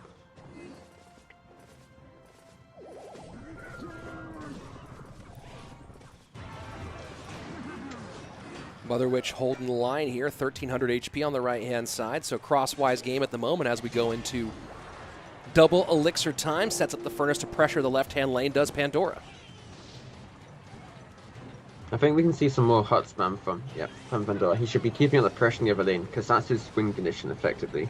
And it also means that Lucas can't get that huge push with a value poison, which will get too much value for Pandora to handle with. E-Barb trying to work on the Ram Rider. This time the log does not miss. Much more careful with that one is Pandora. Still holds the lead. But the Brazilian starting to try to make a case for himself in that right-hand lane. I think Pandora should win this. I don't see how Lucas is going to be able to attack and stop the pressure of the huts in the other lane at the same time. It's going to be an uphill battle for him. Fireball in on the Mother Witch. And as we go into sudden death, Lucas getting a bit of a lead and a little bit of a leak there. 5.2 total leaked elixir to 1.7. So, you look at the deck of Lucas, and there's multiple cards there that could have been played at least once out of that full leakage. Pandora's using a cycle deck. He's the one starting the offensive, so he's the one who doesn't have to leak. Whereas Lucas is waiting to apply to see what he has to do. But it's a lot of damage. I don't know how he's going to defend this, and wow. Wow. Just a quick 2 up, 2 down. Pandora taking out Lucas, and now we have our final. Pandora against airsurfer. And what an excellent performance today by Pandora. But now he has the hardest performance of his day, a ready and waiting airsurfer who's playing at the top of his game right now. Pandora's just on such a huge winning streak, and he's so versatile, he's so hard to predict. If I was an analyst, I would not want to play against Pandora, because there's not much you can do besides looking at what has been played already. It's so hard to predict, and like, you could never expect that hut deck from him, but he got a really good matchup and played it so well. I might have missed another 1,000 bits from Chazmac, so if I missed that, thanks again, Chazmac, you're killing it today. But yeah, here we go, our airsurfer Pandora. Let me end those predictions and start the next one. This is why I usually just have it. This is why I usually want a mod to do it, so that I don't forget things. But here we go. We're going to set up our predictions for our grand final here. And it's going to be the predictions for airsurfer versus Pandora. So you're saying you don't want a game plan for Pandora. Are you picking Pandora here, or are you still saying that airsurfer's the man? I'm still going for airsurfer. I think he could beat him in one best of 3, but to beat him in 2, I don't see him doing that. Butta on the Twitch chat went all in for on Pandora 9.7k win. So there you go for channel points. Going back to the YouTube chat, a lot of people cheering for airsurfer in that YouTube chat. It would be a nice day. It would be a very appropriate day for an American to take the win overall. Is this a Telepizza ad? Hold on, I'm not sure what's happening. We're switching back over. Oh. Never mind. Oh, another thing. So, I didn't know they were running that, but Bren Chong Cup 3 is going to be coming up soon. But the Bernard Chong Cup, not even Bren Chong Cup, the Bernard Chong Cup 3, that's coming pretty soon. His full name up there. Yeah, I know, right? But that's really exciting. The Bren Chong has been great the last couple of editions. I'm excited to see the next one. So it would be very cool. What was that? It was a short ad for our next big event, and big shout out to the whole Revel and Apache Moreno and the whole team there that makes these tournaments happen, because they've been of course a big part of the scene for a long time, and only have grown bigger in the last year with the increased prize pools and the support for grassroots event out of Supercell. So it's been pretty fun.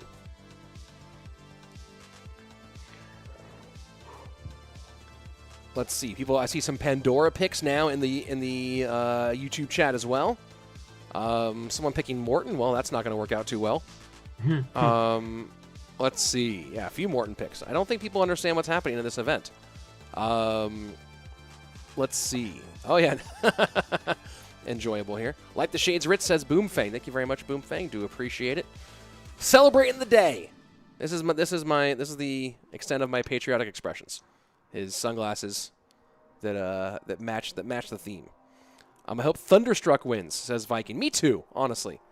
I do miss doing the Scottish accent when he's playing, but you know, it's also difficult to cast an entire match in an accent that's not yours.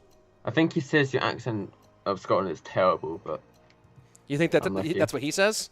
I think he said that. I'm pretty sure he said that about your. I mean, let's be honest. Thunderstruck's Scottish accent is terrible, and he's from Scotland, so you know, I'll hold my ground on that one. But you know what? Okay. He shouldn't say that it's terrible because he wins whenever I do it. So you know, I'm disappointed. I'm disappointed in him. But you know, until a Scotsman starts playing competitively again, I'm not going to be doing it on streams. So there you go. Well, speaking of Scots, we have a UK pro in the chat, So Pro Bro, who's a 2.61 trick. He's don't think he's done well in the bracket so far, but he's managed to make top 1,000 a few times in CRL. Well, So Pro Bro, I believe we did a 20-win challenge stream together. Yeah, I think he's in Scotland at least.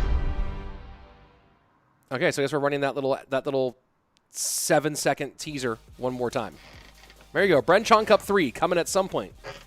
Bernard Chong Cup 3 coming sometime. Scotland can't speak English, says Brandon in the YouTube chat. It might be right. So Pro Bro saying he was born in Newcastle, lives in Scotland. All right, there you go. Come to your local listings. Yeah, guys. So if you're waiting for gameplay, we're just waiting for the players to prep their decks. Of course, Pandora just had to play a bunch in a row, so giving him some time to get his decks prepped for this big matchup here against Airsurfer. So that's what's happening. I don't have any fun ads to run. You know what I can do is I can do this. Let's see. Will my setup work here? Come on, setup. My lord, this setup is really giving me fits. There we go. Hey, use code RICH in the Supercell shop. Whether you're playing Clash of Clans, Clash Royale, Brawl Stars, Boom Beach, or Heyday, I think, too, put code RICH in the shop. And when you buy stuff, it helps me. And if you don't want to use my code for whatever reason, you don't like those 4 letters in combination, you prefer another content creator, whatever it is, put in someone's code. You know what? If you don't want to use my code, use code CASH, K-A-S-H, Cashman. Just got his creator code. So if you don't want to use my code, use Cashman's code because he just got his. And that would be cool. Or, you know, whatever code you like. People will now start spamming whatever code they prefer. Which is absolutely fine. Support somebody, though. You know what I mean? You know what I mean? Help somebody out. If it's me, great. And if it's not, fine. There you go. Let's see. India will win CRL 2021. I'm going to go ahead and predict that's not going to happen. That's unfortunate, but I don't think there's any current Indian players in the top 54, which is kind of what you need to do to make it there. So who knows? Maybe someone will jump up in the last few months. It's the 56, by the way. Oh, 56. There you go. Top 56. Yeah, I'm bordering on the edge of the top 50, so it's 50-50 if I make it or not. It's going to be tough. Yeah, you'll be starting school right when it's all coming down to crunch time. Yeah. So who knows? Clash with Ash versus Airsurfer. I think that's a pretty rough matchup for Airsurfer. Clash with Ash, you know, he has E-Barbs and the Inferno Tower. So I don't know if Airsurfer can get through that one. If you stop, let's see. Looking at the chat. If not Rich, then OJ. OJ's tech videos are pog. Yeah, OJ, dude. OJ is top tier creator. And also, people don't know this about OJ. In the content creator chat for Clash Royale for Supercell games, OJ is the most helpful person. Like, a lot of my tech for my setup is where it is with because of OJ's help. So, yeah, big shout out to OJ, who's helped a lot of content creators. Who's always helping content creators figure out technical issues and soup up their setups. So, big shout out to the juice. Now, here we go. This is it. Grand final. Again, Airsurfer has to just win 1 BO3 to win this. Pandora, because he's coming from the lower bracket, has to double eliminate Airsurfer, so has to win 2 best of 3s to be our champion. It's looking like Royal Giant Tesla Cycle from Pandora, and then Airsurfer could be Recruits Hoggies, it could be a number of things. It could be RG. There we go. So it's going to be an RG against RG matchup, but very different versions. Thank you very much, DRS, for the $10 super chat, or the $9.99. I'll call it I'll round up that 1 cent. Super appreciate the support from everybody. Of course, Chaz Mack has been absolutely insane, but DRS coming in hot with the $10. Do appreciate that. What a lightning from airsurfer. Just like in the previous round against Lucas, he just does another lightning on the Fisher and the Tesla, and that's going to be a lot of damage. And that is you're right, an absolutely devastating amount of damage. Airsurfer throwing the Lumberjack on just for a bit of pressure here, I guess, feeling that he was up on Elixir. Not the Lumberjack he was looking for, but he's still in a very good position in this match. Does give him quite a bit of damage in the opposite direction from that Ghost, though. He lost his Ghost answer there, and also it was a negative Elixir trade. So single Elixir ticking away here in the next 15 seconds, and Airsurfer did get the early advantage, but has seen a lot of that go by the wayside. Still does have the Elixir positive. Wasn't an Electric Spirit from Airsurfer beating up the Ghost. And those juiced up Fire Spirits certainly making that a necessary response there on Pandora's side. It's going to be an uphill battle for Pandora just because of the Lumberjack. I don't know how he's going to deal with the Lumberjack because that's going to shred through his Royal Giant. And that's a word people have used a lot for years about Lumberjack versus Royal Giant is shred. And you're going to see the damage getting done right now, although the high Tesla and the Royal Ghost almost enough to get a shot on tower, but not quite. Well, look at the other lane though, he's getting lots of damage. You can now pressure both lanes. Although I think he would want to go same lane because of the Lumberjack. 1532 to under 1,300 damage on both sides. Airsurfer with dual lane pressure, although that Royal Ghost getting a swing that has been the primary damage dealer so far for the Japanese pro.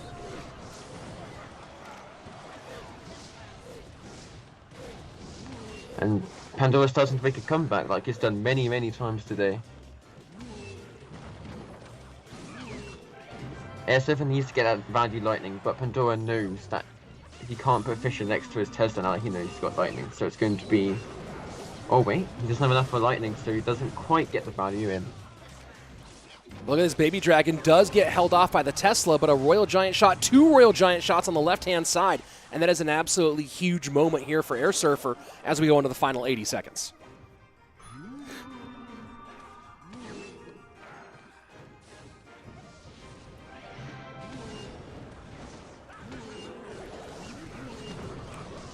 Trying to slow down the best he can right now, does get back to another Furnace high, 900 to 756. Triple Elixir on its way. Does Lightning give the advantage to Airsurfer here in these final minutes? I think he's slightly got an advantage, however, Pandora does... Oh, that... Oh, wow. What a fisherman. Oh, wow. Furnace should be here. He has Furnace in hand, however the Lumberjack will be taken away by the fisherman, and Pandora will be cycling to another Royal Giant. I think this might be a problem for Airsurfer here. The Ghost, again, causing fits and starts. Lumberjack will stay up on the board for the moment, but that Fisherman going to pull the Lumberjack away, so no damage there on the Royal Giant. Fireball in on the Furnace. Does that get an RG shot? It does not. 728 to 756, 20 seconds left. Things are very, very tight, and Pandora does get around a whole lot faster. Log and Fireball. Airsurfer in a whole lot of trouble. You're trying to find some way to defend enough, but that Log Fireball going to be a real problem here. Airsurfer now 484 to 756. Going to have to throw a lightning on there. I don't know if that's enough. Is that enough? No, it's not. Oh boy. That is 8 HP difference. Unbelievable. That's the closest to the pin challenge right there, and Pandora gets that all-important first win. I was trying to figure out the math there on time, and I was like, wait, my brain's not working. I've forgotten how much damage lightning does, so I had no idea if it did it or not. Yeah, that was quick. Pandora outplayed, says just AJR. I think Pandora knew the damage of the Fireball and Log and the Lightning, and even if he cycled Log and Fireball in, Lightning wouldn't be enough. I think Pandora knew. I think he had it all calculated.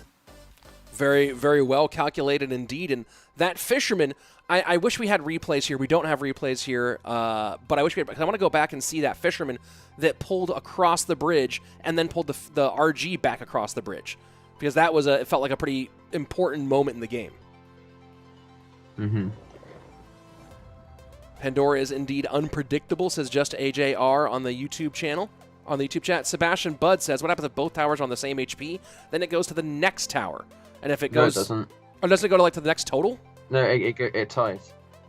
Oh, I thought it went to the next tower if it were both... No, oh, no, you know what? I'm thinking about the CRL 2018 rules. Yeah. For tiebreakers. Yeah, in the actual game, it doesn't do that. Hold on, looking at the Twitch chat here. Did I have... Boss, did you block that guy? Or did you ban that guy? Because that guy deserved a ban for sure. Yeah, just as a note, if you're super toxic, and especially super toxic in terms of inappropriate language that is hateful, you're insta-blocked. So just so you guys know. Keep it clean, folks, in the chats. The one fish boy made the difference. That's a new... Oh, Ana Luisa Rodriguez. Yeah, Ana Luisa, there we go. Boom. Yeah, these are new. Celebrating July 4th. There we are. So game number 1, we saw Royal Giants both ways. Obviously, Pandora has been very difficult to predict. Any thoughts on what you would put him on, given what we saw in game number 1? So we saw... I can't really make a guess of what he could play, but I can take a guess of what airsurfer, or what we might be thinking, because of what airsurfer's played. So airsurfer has used his lightning, which means E-Giant is basically off the table. He's used his baby dragon to splash out the sword fast away as well. Yeah. RG is obviously off, he's just used it. So we can sort of he can sort of expect a fireball or earthquake deck. So stuff like Zappies, recruits, that's sort of off the table, because that sort of stuff is you want to target lightning decks with that. He's used his fireball, he hasn't used his barbell. He does have stuff like, he doesn't have his Hog Earthquake ready, where you can't use that because he's used Tesla and Cyclone cards. But he does have E-Giant, which is used a lot of today. So I think we could expect something like E-Giant potentially from him. Especially that Lightning, which is good against that, is taken off the table. We can see they're certainly taking their time to figure out this deck choice in game number 2. So here we go.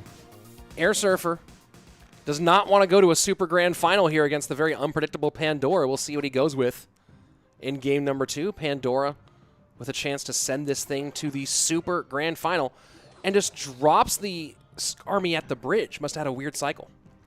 Well, with certain decks like Golden Clone, that's not a bad play. Although he doesn't have it, but Skarmy at the bridge isn't a bad play, because they have to, you sort of feel their deck and see what they're doing, and it helps your cycle.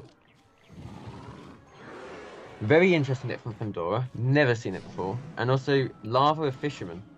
These are some very weird decks for both, and probably Lava Loon from both of them, thinking about it. Balloon will connect here on the left-hand side. Not enough for a second, but that's still some significant damage. But now a full Lava Loon push on the right-hand lane. We have not seen the air defense yet. And that Inferno Dragon not going to stop that first hit getting in. First hit on the tower, and Lava Hound still alive.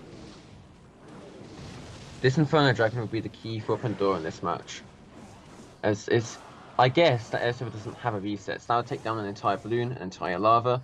Whereas the minions, they're just going to be arrowed out. They're not going to really do much. So that's going to be the crutch of his defense in this match. And again, Pandora just pressuring, this time forces the bomber out. So that's a positive trade for Airsurfer. Does save his arrows for alternate targets.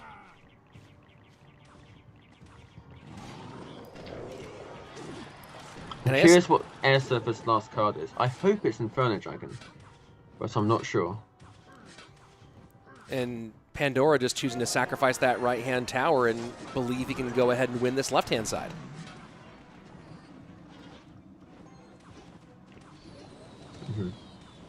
This looks like it's going to be a tower trade, but it might not be. And does the balloon get shot number 2 in? And it No, does. It oh, wow. Now, everything's even now. So the big difference here is the Skarmy versus the Fisherman, which I'm trying to think of how many matchups I would have said that the difference between a mirror matchup is Skarmy versus Fisherman. This fisherman is clearly there just because he's scared of E-Giant. As we said, that was a very possible option. One thing that's good against Skami is, as we saw there, you can put it in the pocket, it splits up, you can't really use a spell to deal with it. But Fisherman is also good for dealing with the miner and also the bomber, so I'm not really sure who should have the advantage here. However, Pandora, I think he's taking this one, he's just taking the entire town. Oh, wait. Oh, here we go. Not a lot of 1 versus 1 tower games, but here we are in a 3-crown race.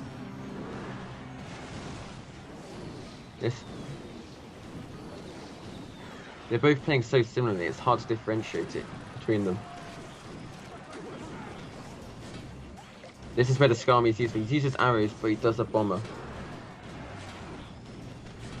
Bomber goes on to the miner, trying to save some of that damage, but we are still exceptionally close here. 29.51 to 26.83, 95 seconds left in this one, and that sizzle is going to create some of a difference. Does not take the lead back for Pandora, though. I'm not sure about that balloon minions push from Airsurfer. I mean, it got damaged, but look at this elixir. He's got the same elixir, but with a lava, Skami, and Inferno Dragon on the board. And the bomber sneaking in, miner comes out to get it off the board, but that's going to be a ton of damage, a huge, huge chunk of damage coming in, and that's a massive lead right now for Pandora, as he's got the Inferno Dragon behind the Lava Hound. Airsurfer knows it's over. It's over. It was a scuffy game, but that ending was perfect for Pandora. What a crazy, crazy day it's been. And now Airsurfer has to go reset, because we're coming right back out for a super grand final. Pandora, I thought they would go to a graphic there. Pandora has earned a super grand final. So here we go. We're going to a final BO3. $5,000 to the winner, $3,000 to our second place. So a $2,000 best of 3 coming down the pipes here in just a couple of minutes. I don't know how much time they have. Let me ask how much time they have for decks. Very curious here.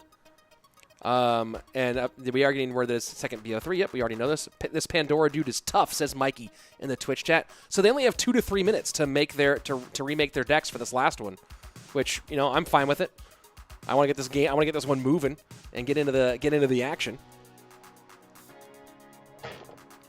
Let's see. Oh, and I guess so. That was the prediction. Let me finish that prediction, and we'll do our grand final prediction.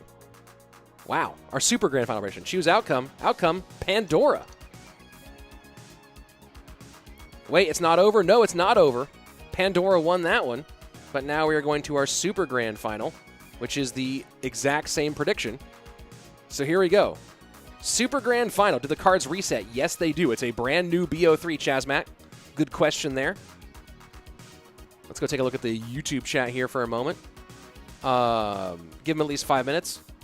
If they have the same amount, then it's not a problem, in my opinion. Let's see. Very much momentum for Pandora. Yeah, Pandora's been great today. Damian Royal saying, I play Expo, usually lose from one mistake. That's how many people lose, is making one mistake. Or a lot of people make more than one mistake, but one will certainly be sufficient in all the cases. So, I mean, if you're in Airsurfer's corner right now, Belly, what are you telling him? You've been here before. You've been playing phenomenally today. You've lost one match. But there's a reason you've got here, and you just need to keep this gameplay up. I'm not really a motivational coach. That wasn't amazing, but that's just my thoughts. I thought that was nice and dialed in, and probably the right choice of words. Subscribe. I put that link in the chat, guys. We do this a lot here on this channel. Big time matches, big time events, big world finals, all right here on my channel. I'm Rich Slayton, by the way. That's my name. That's my name right here, in case you were curious as to why the words Rich Slayton were on the screen, because those are my name. The two pieces. Actually, there's a third part to my name, but it's not written there. Rich Slayton, that's me. Subscribe to the channel. Come back. Be a part of this. Be a part of something. If you're not a part of something else, you can be a part of this, and that might bring a little warmth to your cold, cold heart. You know what I mean? Let's see. Mikey Stash in the Twitch chat saying, I tell Airsurfer to calm down, focus, and play your game. Airsurfer has to win for the 4th of July. Yeah. No, I mean, I know a lot of you in the chat are rooting for Airsurfer, and a lot of you are rooting against America. And you know what? Whichever one you're rooting for, I'm just glad you're here and being a part of it. Let's see. Looking at the chat here for a moment. I would tell Airsurfer, let's hope he disconnects or uses the same deck, says David Noriega. Fair enough. That's a reliable strategy, hoping him to disconnect. Yeah, I've gone for it many times. I've both won games from it, and then the number of games I've lost because I started a game and then my kid needed something. The number of times I thought my son was asleep, and I start a game and he wakes up from his nap in the middle of a game, and I'm like, well, I guess that's 31 trophies gone.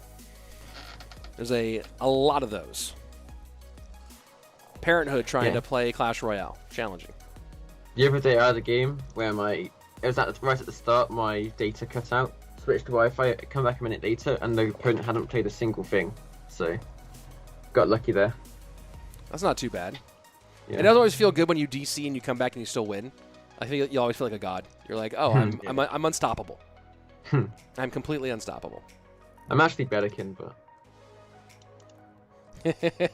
I see what you did.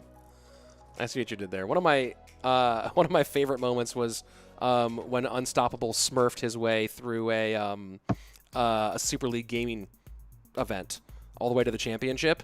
He was playing on some other account, and then we go from the semis to the finals, and he's changed his name back to Unstoppable. And this was right in the middle of I guess I thought the game was starting, but I guess that it crashed. And this is right in the middle of when Unstoppable was Public Enemy #1, when he was in his true heel phase in Clash Royale, to reference that period of time. And it was a great heel move of, hey, oh my gosh, it's Unstoppable. Right, we've started. We've got, looks like Golden E-Barbs with Electro Dragon from Pandora. I'm going to go out there and say that. And Airsurfer again with the RG Furnace, which you've seen a lot of today. Do we have no game sounds? Hold on.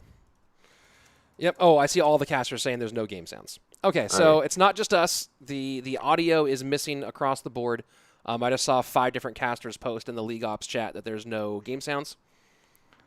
So as soon as we get game sounds, we'll have it. But for now, where's Lemonade to come in and make the game sounds for this one, like he did the other week? I wonder why Pandora's gone with this deck. We've seen so much lightning from Airsurfer, you'd have thought he'd avoid the Electro Dragon until lightning has been played. Yeah, that's a really interesting choice. But there's another thing, he's also got E-Barbs, Lumberjack, so he can defend that RG. And we might see, if he has a big push with Golem E-Barbs, Lumberjack, he can lightning block with all those cards and he'll spirit them back up, which is how you win this matchup. So it'll be interesting to see how he plays this. So they are working on the audio, guys. We might not have it until the next game, but for the moment, this is a silent grand final. So just imagine the sounds, right? Just imagine all that stuff happening on your own. I'm not doing the sound effects, guys. E-Bar's behind the Golem.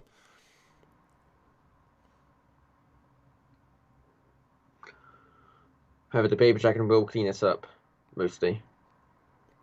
With the Lumberjack as well, and I don't think at the Elixir deficit here the Airsurfer supports this, and he chooses not to.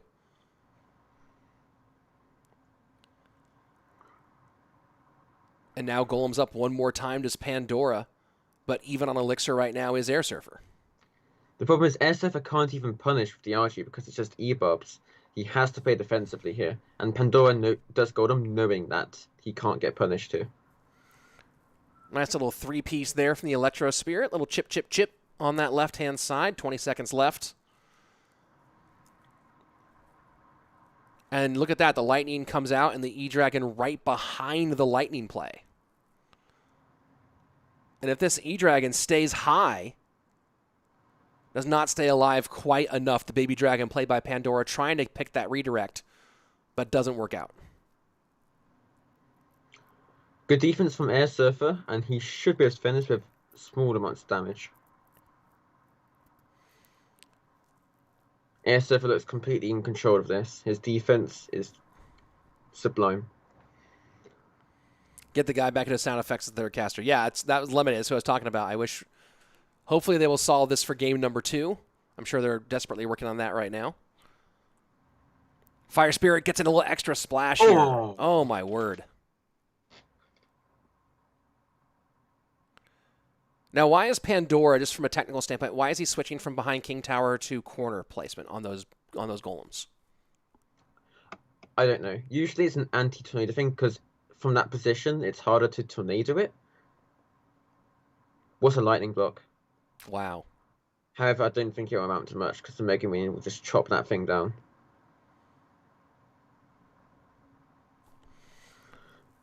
Lumberjack and NATO pulling all together. Usually it's an anti-nado thing to make the King's activation harder, but I'm not sure here. And this looks like it's all but over. Sets up Furnace one more time, 727 to 1671, final 38 seconds left. Pandora trying to find some way to get through here.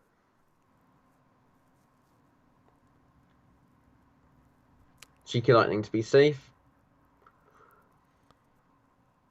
And there's no way he's going to break through now. Airsurfer just has the perfect defense here. And yeah, that's going to be a rough one here for Pandora. Had a great first final, but now in the repeat falls down early. And now he'll be the one playing from behind. Tables have turned. Airsurfer now with championship point coming up next.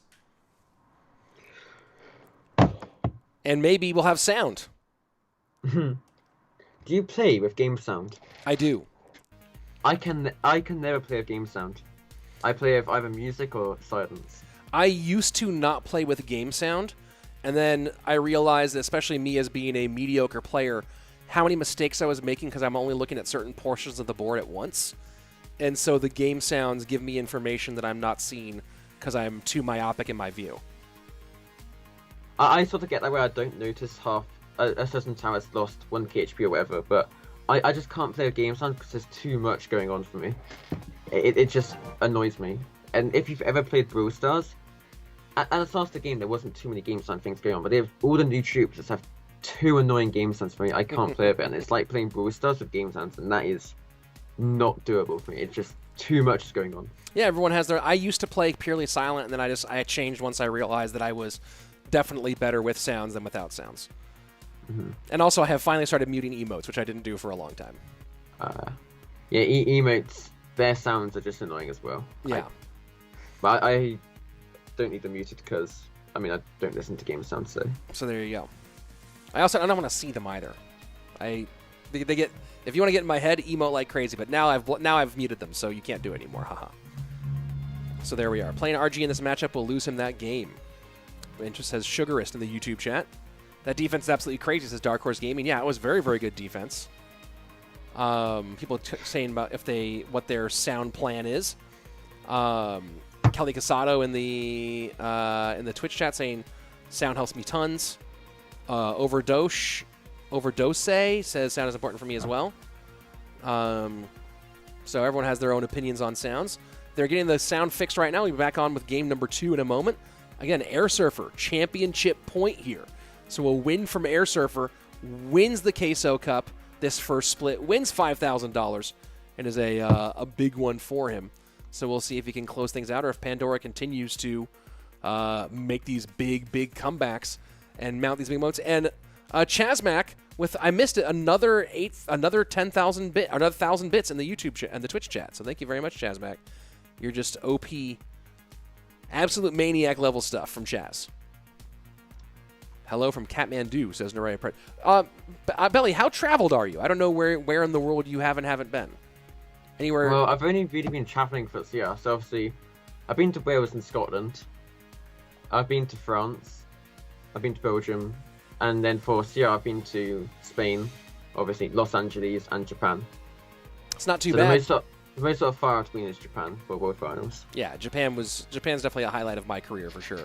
And a fun trip overall. I started my ramen obsession in Japan because it was really good there. It was so good there. Let's see. Even though we lost in Japan, it was still a really good experience.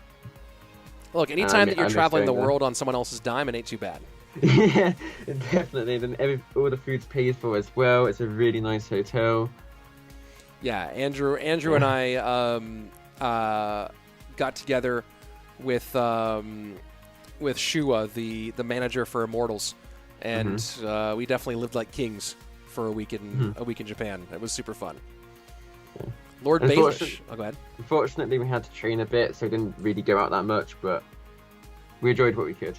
Yeah, I get it. It was a lot of fun, and yeah, the food was pretty rad. Let's see. I'm looking at the YouTube chat here for a moment. If you have something important to say in the YouTube chat, say it now, or forever hold your peace, YouTube chatters. Let's see. Ooh, the sound is either 100 or 0, and when I want that in my music. Oh, that's interesting. Like, it'd be nice if you could adjust the sound levels in Clash Royale. That'd be cool. Lord Baelish saying the fourth shades are dope. Thank you very much. DRS saying I look like a barb though. Yeah, I'm blonde and I have a beard. So there you go. I should shave this and do the full like Fu Manchu. But that'd be fun. Do I miss Andrew? I mean, I like hanging out with him. We cast CRL together every month. But it was definitely more fun hanging out like with the whole CRL team, from the casting team, players, everybody. More fun we can all hang out together, but I'll see Andrew again hopefully sometime soon. Let's see. Someone's been to Nepal. Let's congratulate. Oh, who's from Nepal here? Someone's from Nepal. Good job. I'm sure he's been to Nepal as well. You've been to Nepal? No, I'm sure he has been to Nepal. Oh, yeah, the guy who's from there? Probably. And I Like Turtles just got a ban. There you go. I'll call out the bans now as I'm giving them. That's always fun. Yeah.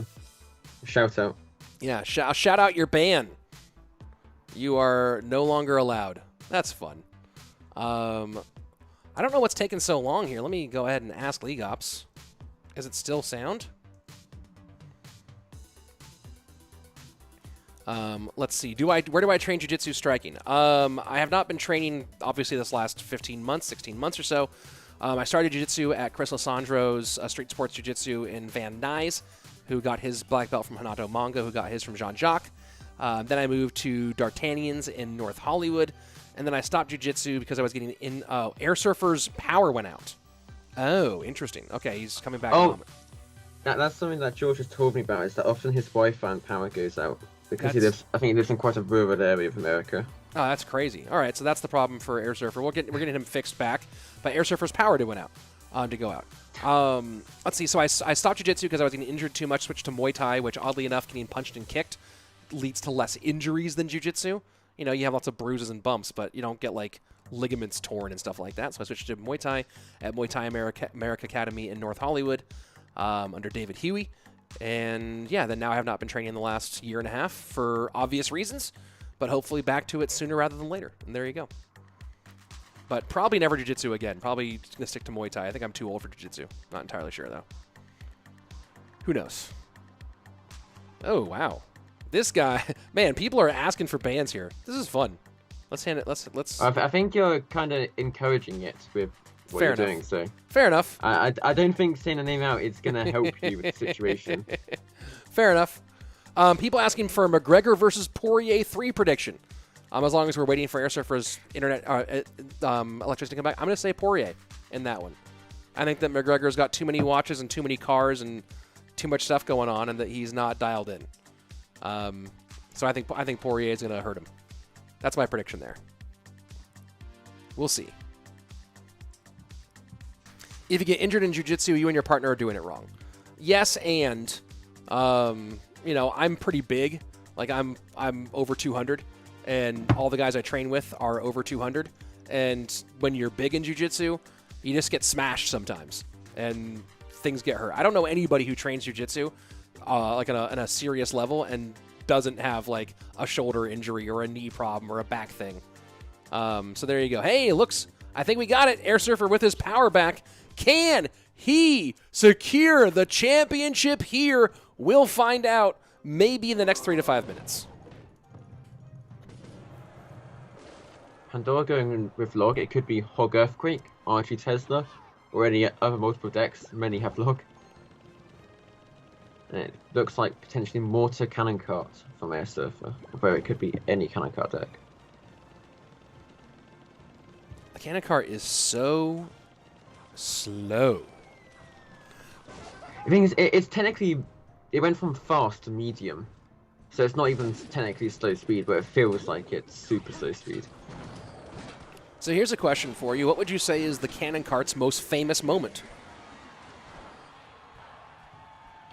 Well, I don't know, but I know that we had one today where it locked on for, I think, Pandora against Lucas. That's the only one I can think of right now. That's pretty big. It was pretty big. I don't remember if it won or lost, but CCGS World Finals between Sergio Ramos and Music Master, cannon cart featured in that game. Oh yeah, with the Mega Knight spam. Speaking of Mega Knight Hut spam, we have Pandora, whose last two cards are most likely Mega Knight and Goblin Hut. So very similar deck to that CCGS deck. And then we've got Airsurfer with the Mortar Hoggies. Very good Hoggies, knowing that Pandora didn't have enough Elixir for Mega Knight. For those of you asking what took so long, it was the, whatchamacallit, the power of Airsurfer went out. Hopefully it maintains itself for the remainder of this match. Right now he does have a very significant lead, 1188 on the right-hand side. I put this matchup in favor of Pandora, but it's definitely winnable for both sides, and is looking very good for Airsurfer right now. His last card being Mega Knight, so he does have an answer to the Royal Hogs. Mortar high. Ewiz comes out in response to it. And that cannon cart does not quite give room for the Mega Minion to get touched by the tower, so Poison will get a little bit of value, but Musketeer forces out a response. Pandora is starting to recover some of the deficit. However, he will not be able to use Goblin Hut for the rest of the match. Probably.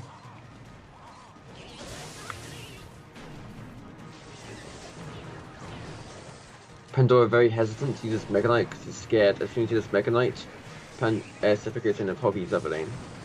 But a missed poison will cost him a lot of elixir here. 3-1 split, EQ in. Musketeer doesn't touch, doesn't matter. Mortar connects, so now dual lane pressure causing some problems here for Airsurfer, or for Pandora, as he sets up a Mega Knight in front of the cannon cart. We finally get to the Mega Knight. He's finally not scared of the Royal Hogs now that he's attacking that lane, but excellent defense from Airsurfer will negate most of the damage. Miner does come in, though, and takes the lead right now for Pandora. Cannon cart putting some more pressure on. Of course, the defensive cannon cart there to stop it, but now the lead has gone back towards Pandora, who needs the win here to extend this to a best-of-1 final game. Pandora's playing pitch perfect ever since the start. He had a mess up at the start with an overcommit, but since then he's had flawless defense, perfect balance of committing to an attack, and has not lost much damage since. Little pressure spear goblins from Airsurfer on the left-hand side. And Knight does have to come out to keep that cannon cart from a potential dangerous connection. Mortar pressure on the left, Miner to pick up the aggro. Very good Mortar, knowing the cycle of Pandora here. Making sure to split up his attack so he can't attack that low lane. Final 45 seconds. Triple Elixir on its way. Big moment here for Pandora. This can still go either way. It's such a close game. And the cannon cart doesn't pick up the Miner despite the placement. And that is a huge, huge chunk of damage right now for Pandora. I can't say it's looking good for Airsurfer anymore, but perhaps he can make something else to split lane push. The one pig does touch on the right-hand side. Cart is scary. However, it looks like it won't be enough. Airsurfer trying the delivery up front, does pull, doesn't matter. And here we go, folks. You want it, you got it. We are going to a best-of-1 for the championship.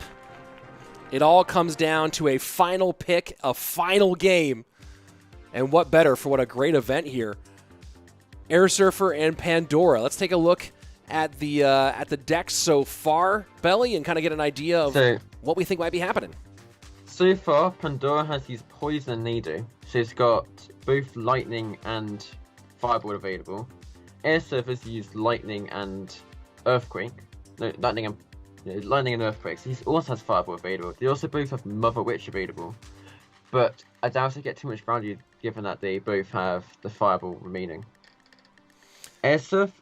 Pandora's uses Nado, so he can't have E-Giant really as an option.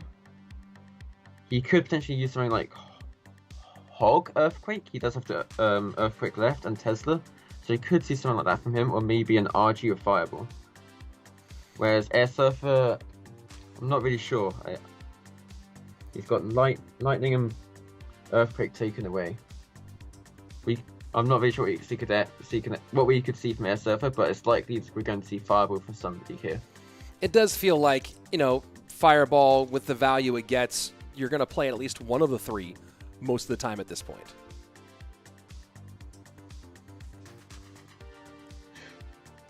Taking a look at the chat here. They should use Barb Hut with all these RGs and Piggies, says Siegs. Of course, Siegs would say use Barb Hut. If there's one person in the chat who would support a Barb Hut use, that'd be the guy. I, for one, am happy that Barb Hut is dead right now. Yeah, it's not dead. It's not good, but it's not very useful right now. It's just outclassed by other cards like Furnace, Cage, Tesla, Goblin Hut, where for an extra 2 elixir or 3 elixir, do you really want to use it when it's so weak now? It's just not that worth it compared to them. Yeah, no, I also think that the Barb Hut meta was as a caster at least, caster/viewer, the Barb Hut meta was the most boring meta of the entire that I ever cast. It was hard to keep casting. What every game was just Barb Hut, Barb Hut, Barb Hut, Barb Hut. Especially before duels, where people could just play Barb Hut decks every single game. Oh yeah, I remember that. Ugh. That's one of the benefits of duels, is that you don't have the same deck every single game. Yeah, one of the things that I'm really hoping for in a future update is some reworking of tournaments, like of hosted tournaments. I used to do a weekly tournament on my channel, but because of the 3 crowns were so valued, you'd basically just see Eagle and Battle Healer or Goblin Giant Sparky. You'd see the same decks played over and over again. It got really, really rough. If they found a way to put duels into open tournaments, you might see the Slate and $100 Open come back. The problem with that is that it's hard you're not playing for a particular. It's hard to prepare for someone specifically in that sort of environment. I don't know. No, that's not really the point. It's just I don't know why they took away the trophy system they had before. Like I get why they took away 15Ks. Well, we are going to the last game, so maybe, but I don't see why I have to change the trophy system format. Went to the last game, the grand final. This is a game for $2,000. The difference between $3,000 and $5,000, was it? Yep, $2,000 game right here. So $2,000 in this one game, difference between it, and the championship title. Ooh boy! And we do see Mother Witch, and Airsurfer went poison. So he didn't. Why did he not go Fireball? I'm assuming he has Graveyard, but this to me looks over already. Because assuming he's got Graveyard, he can't do anything against Mother Witch. Why did he not go Fireball? And boy. Pandora with the Mother Witch and the Zappies. I don't see how SF's gonna win this. Inferno Dragon. And he has arrows. Oh wow. Boy. Oh boy. Like this is defended. Because the Inferno. Oh, never mind. Oh my word. Oh, Airsurfer cannot be happy about that being forced out. The RNG was not good from there, and now we can just get some Zappies cleaning it up now. This is, I'm sorry, but Pandora is our seasonal winner. Wow. Calling it already. I would happily bet on him winning. As long as I know his connection's not going to go out. Because Mother Witch is just so good against Graveyard, especially when he's not got Fireball. Wow. So first minute 40 seconds have passed, and damage lead right now for Pandora. Airsurfer has responses to Graveyard, but he does. But it just feels that the Mother Witch just feels like such a brutal situation here. Along with the Zappies as well for the Inferno Dragon. Well, Airsurfer's doing his best so far. There's not been any mistakes from either of them so far, but going to be rough. Oh, and the outside Zappy's just turning that Inferno Dragon into an Inferno Drag. You see that I did there with the yeah. See, yeah, it was there. P.E.K.K.A on the right hand side. Piggy snouts up in front. Graveyard means that Pandora can now attack both lanes. He can do dual lane pressure or just switch lanes whenever he wants.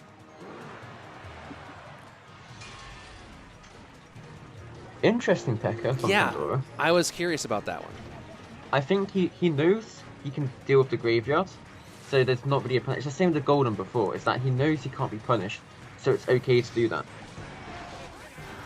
And now he can mount a big push and hope, and what he hopes to take a lot of damage here. Poison has a lot behind it.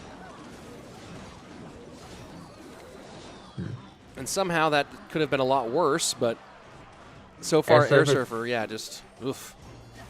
Doing as well as he can to defend this, but it's rough.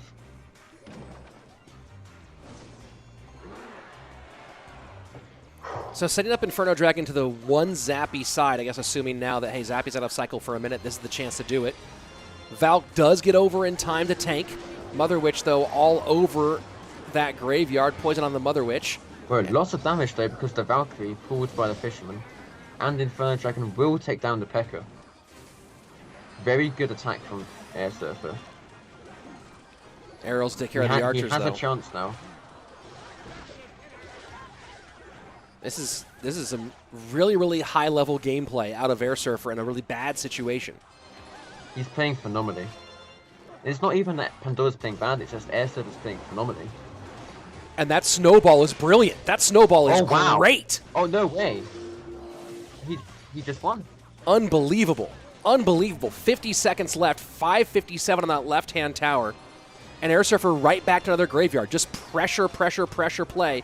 Archers playing defense on the bottom right-hand side. Graveyard poison push on the top left-hand side.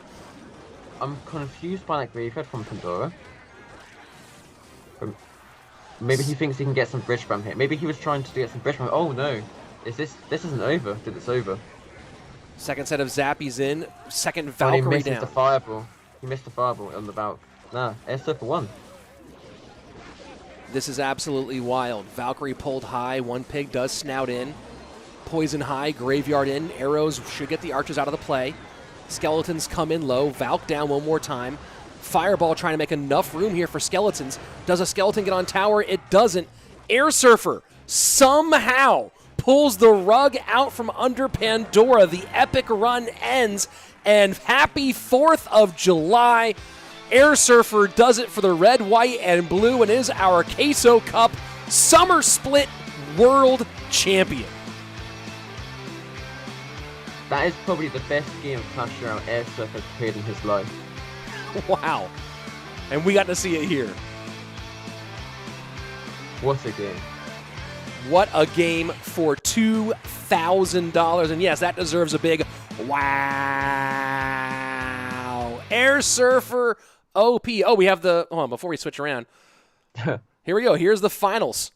Airsurfer, your number one, $5,000. Pandora coming in with a cool $3K. And don't forget, Lucas, $1,500 for his efforts in this one. What a great performance by Airsurfer, who was brilliant the entire way through. Looked like it was going to turn into a throw here in the grand finals, and recovered nicely, and as you just said, played what might be the best game of his career. He has deserved this number one championship. That was phenomenal. Phenomenal. Beautiful. So much fun. And all the better for having you here today, Belly. Thank you so much for joining and being a part of this.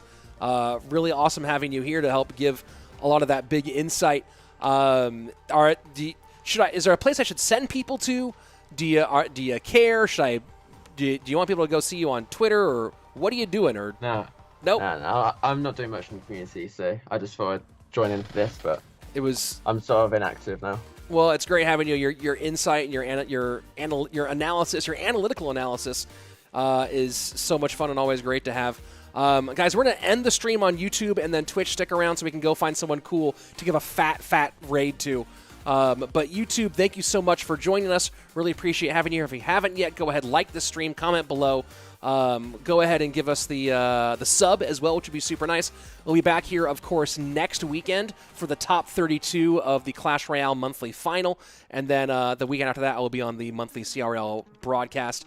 So if you haven't yet, go ahead, subscribe. And as always on YouTube, be excellent to each other. Peace. All right, let me give a chance here to end the stream on YouTube. I'm timing to watch my hand gestures for the YouTube people. I gave a little salute there at the end. There's some fingers. Boom.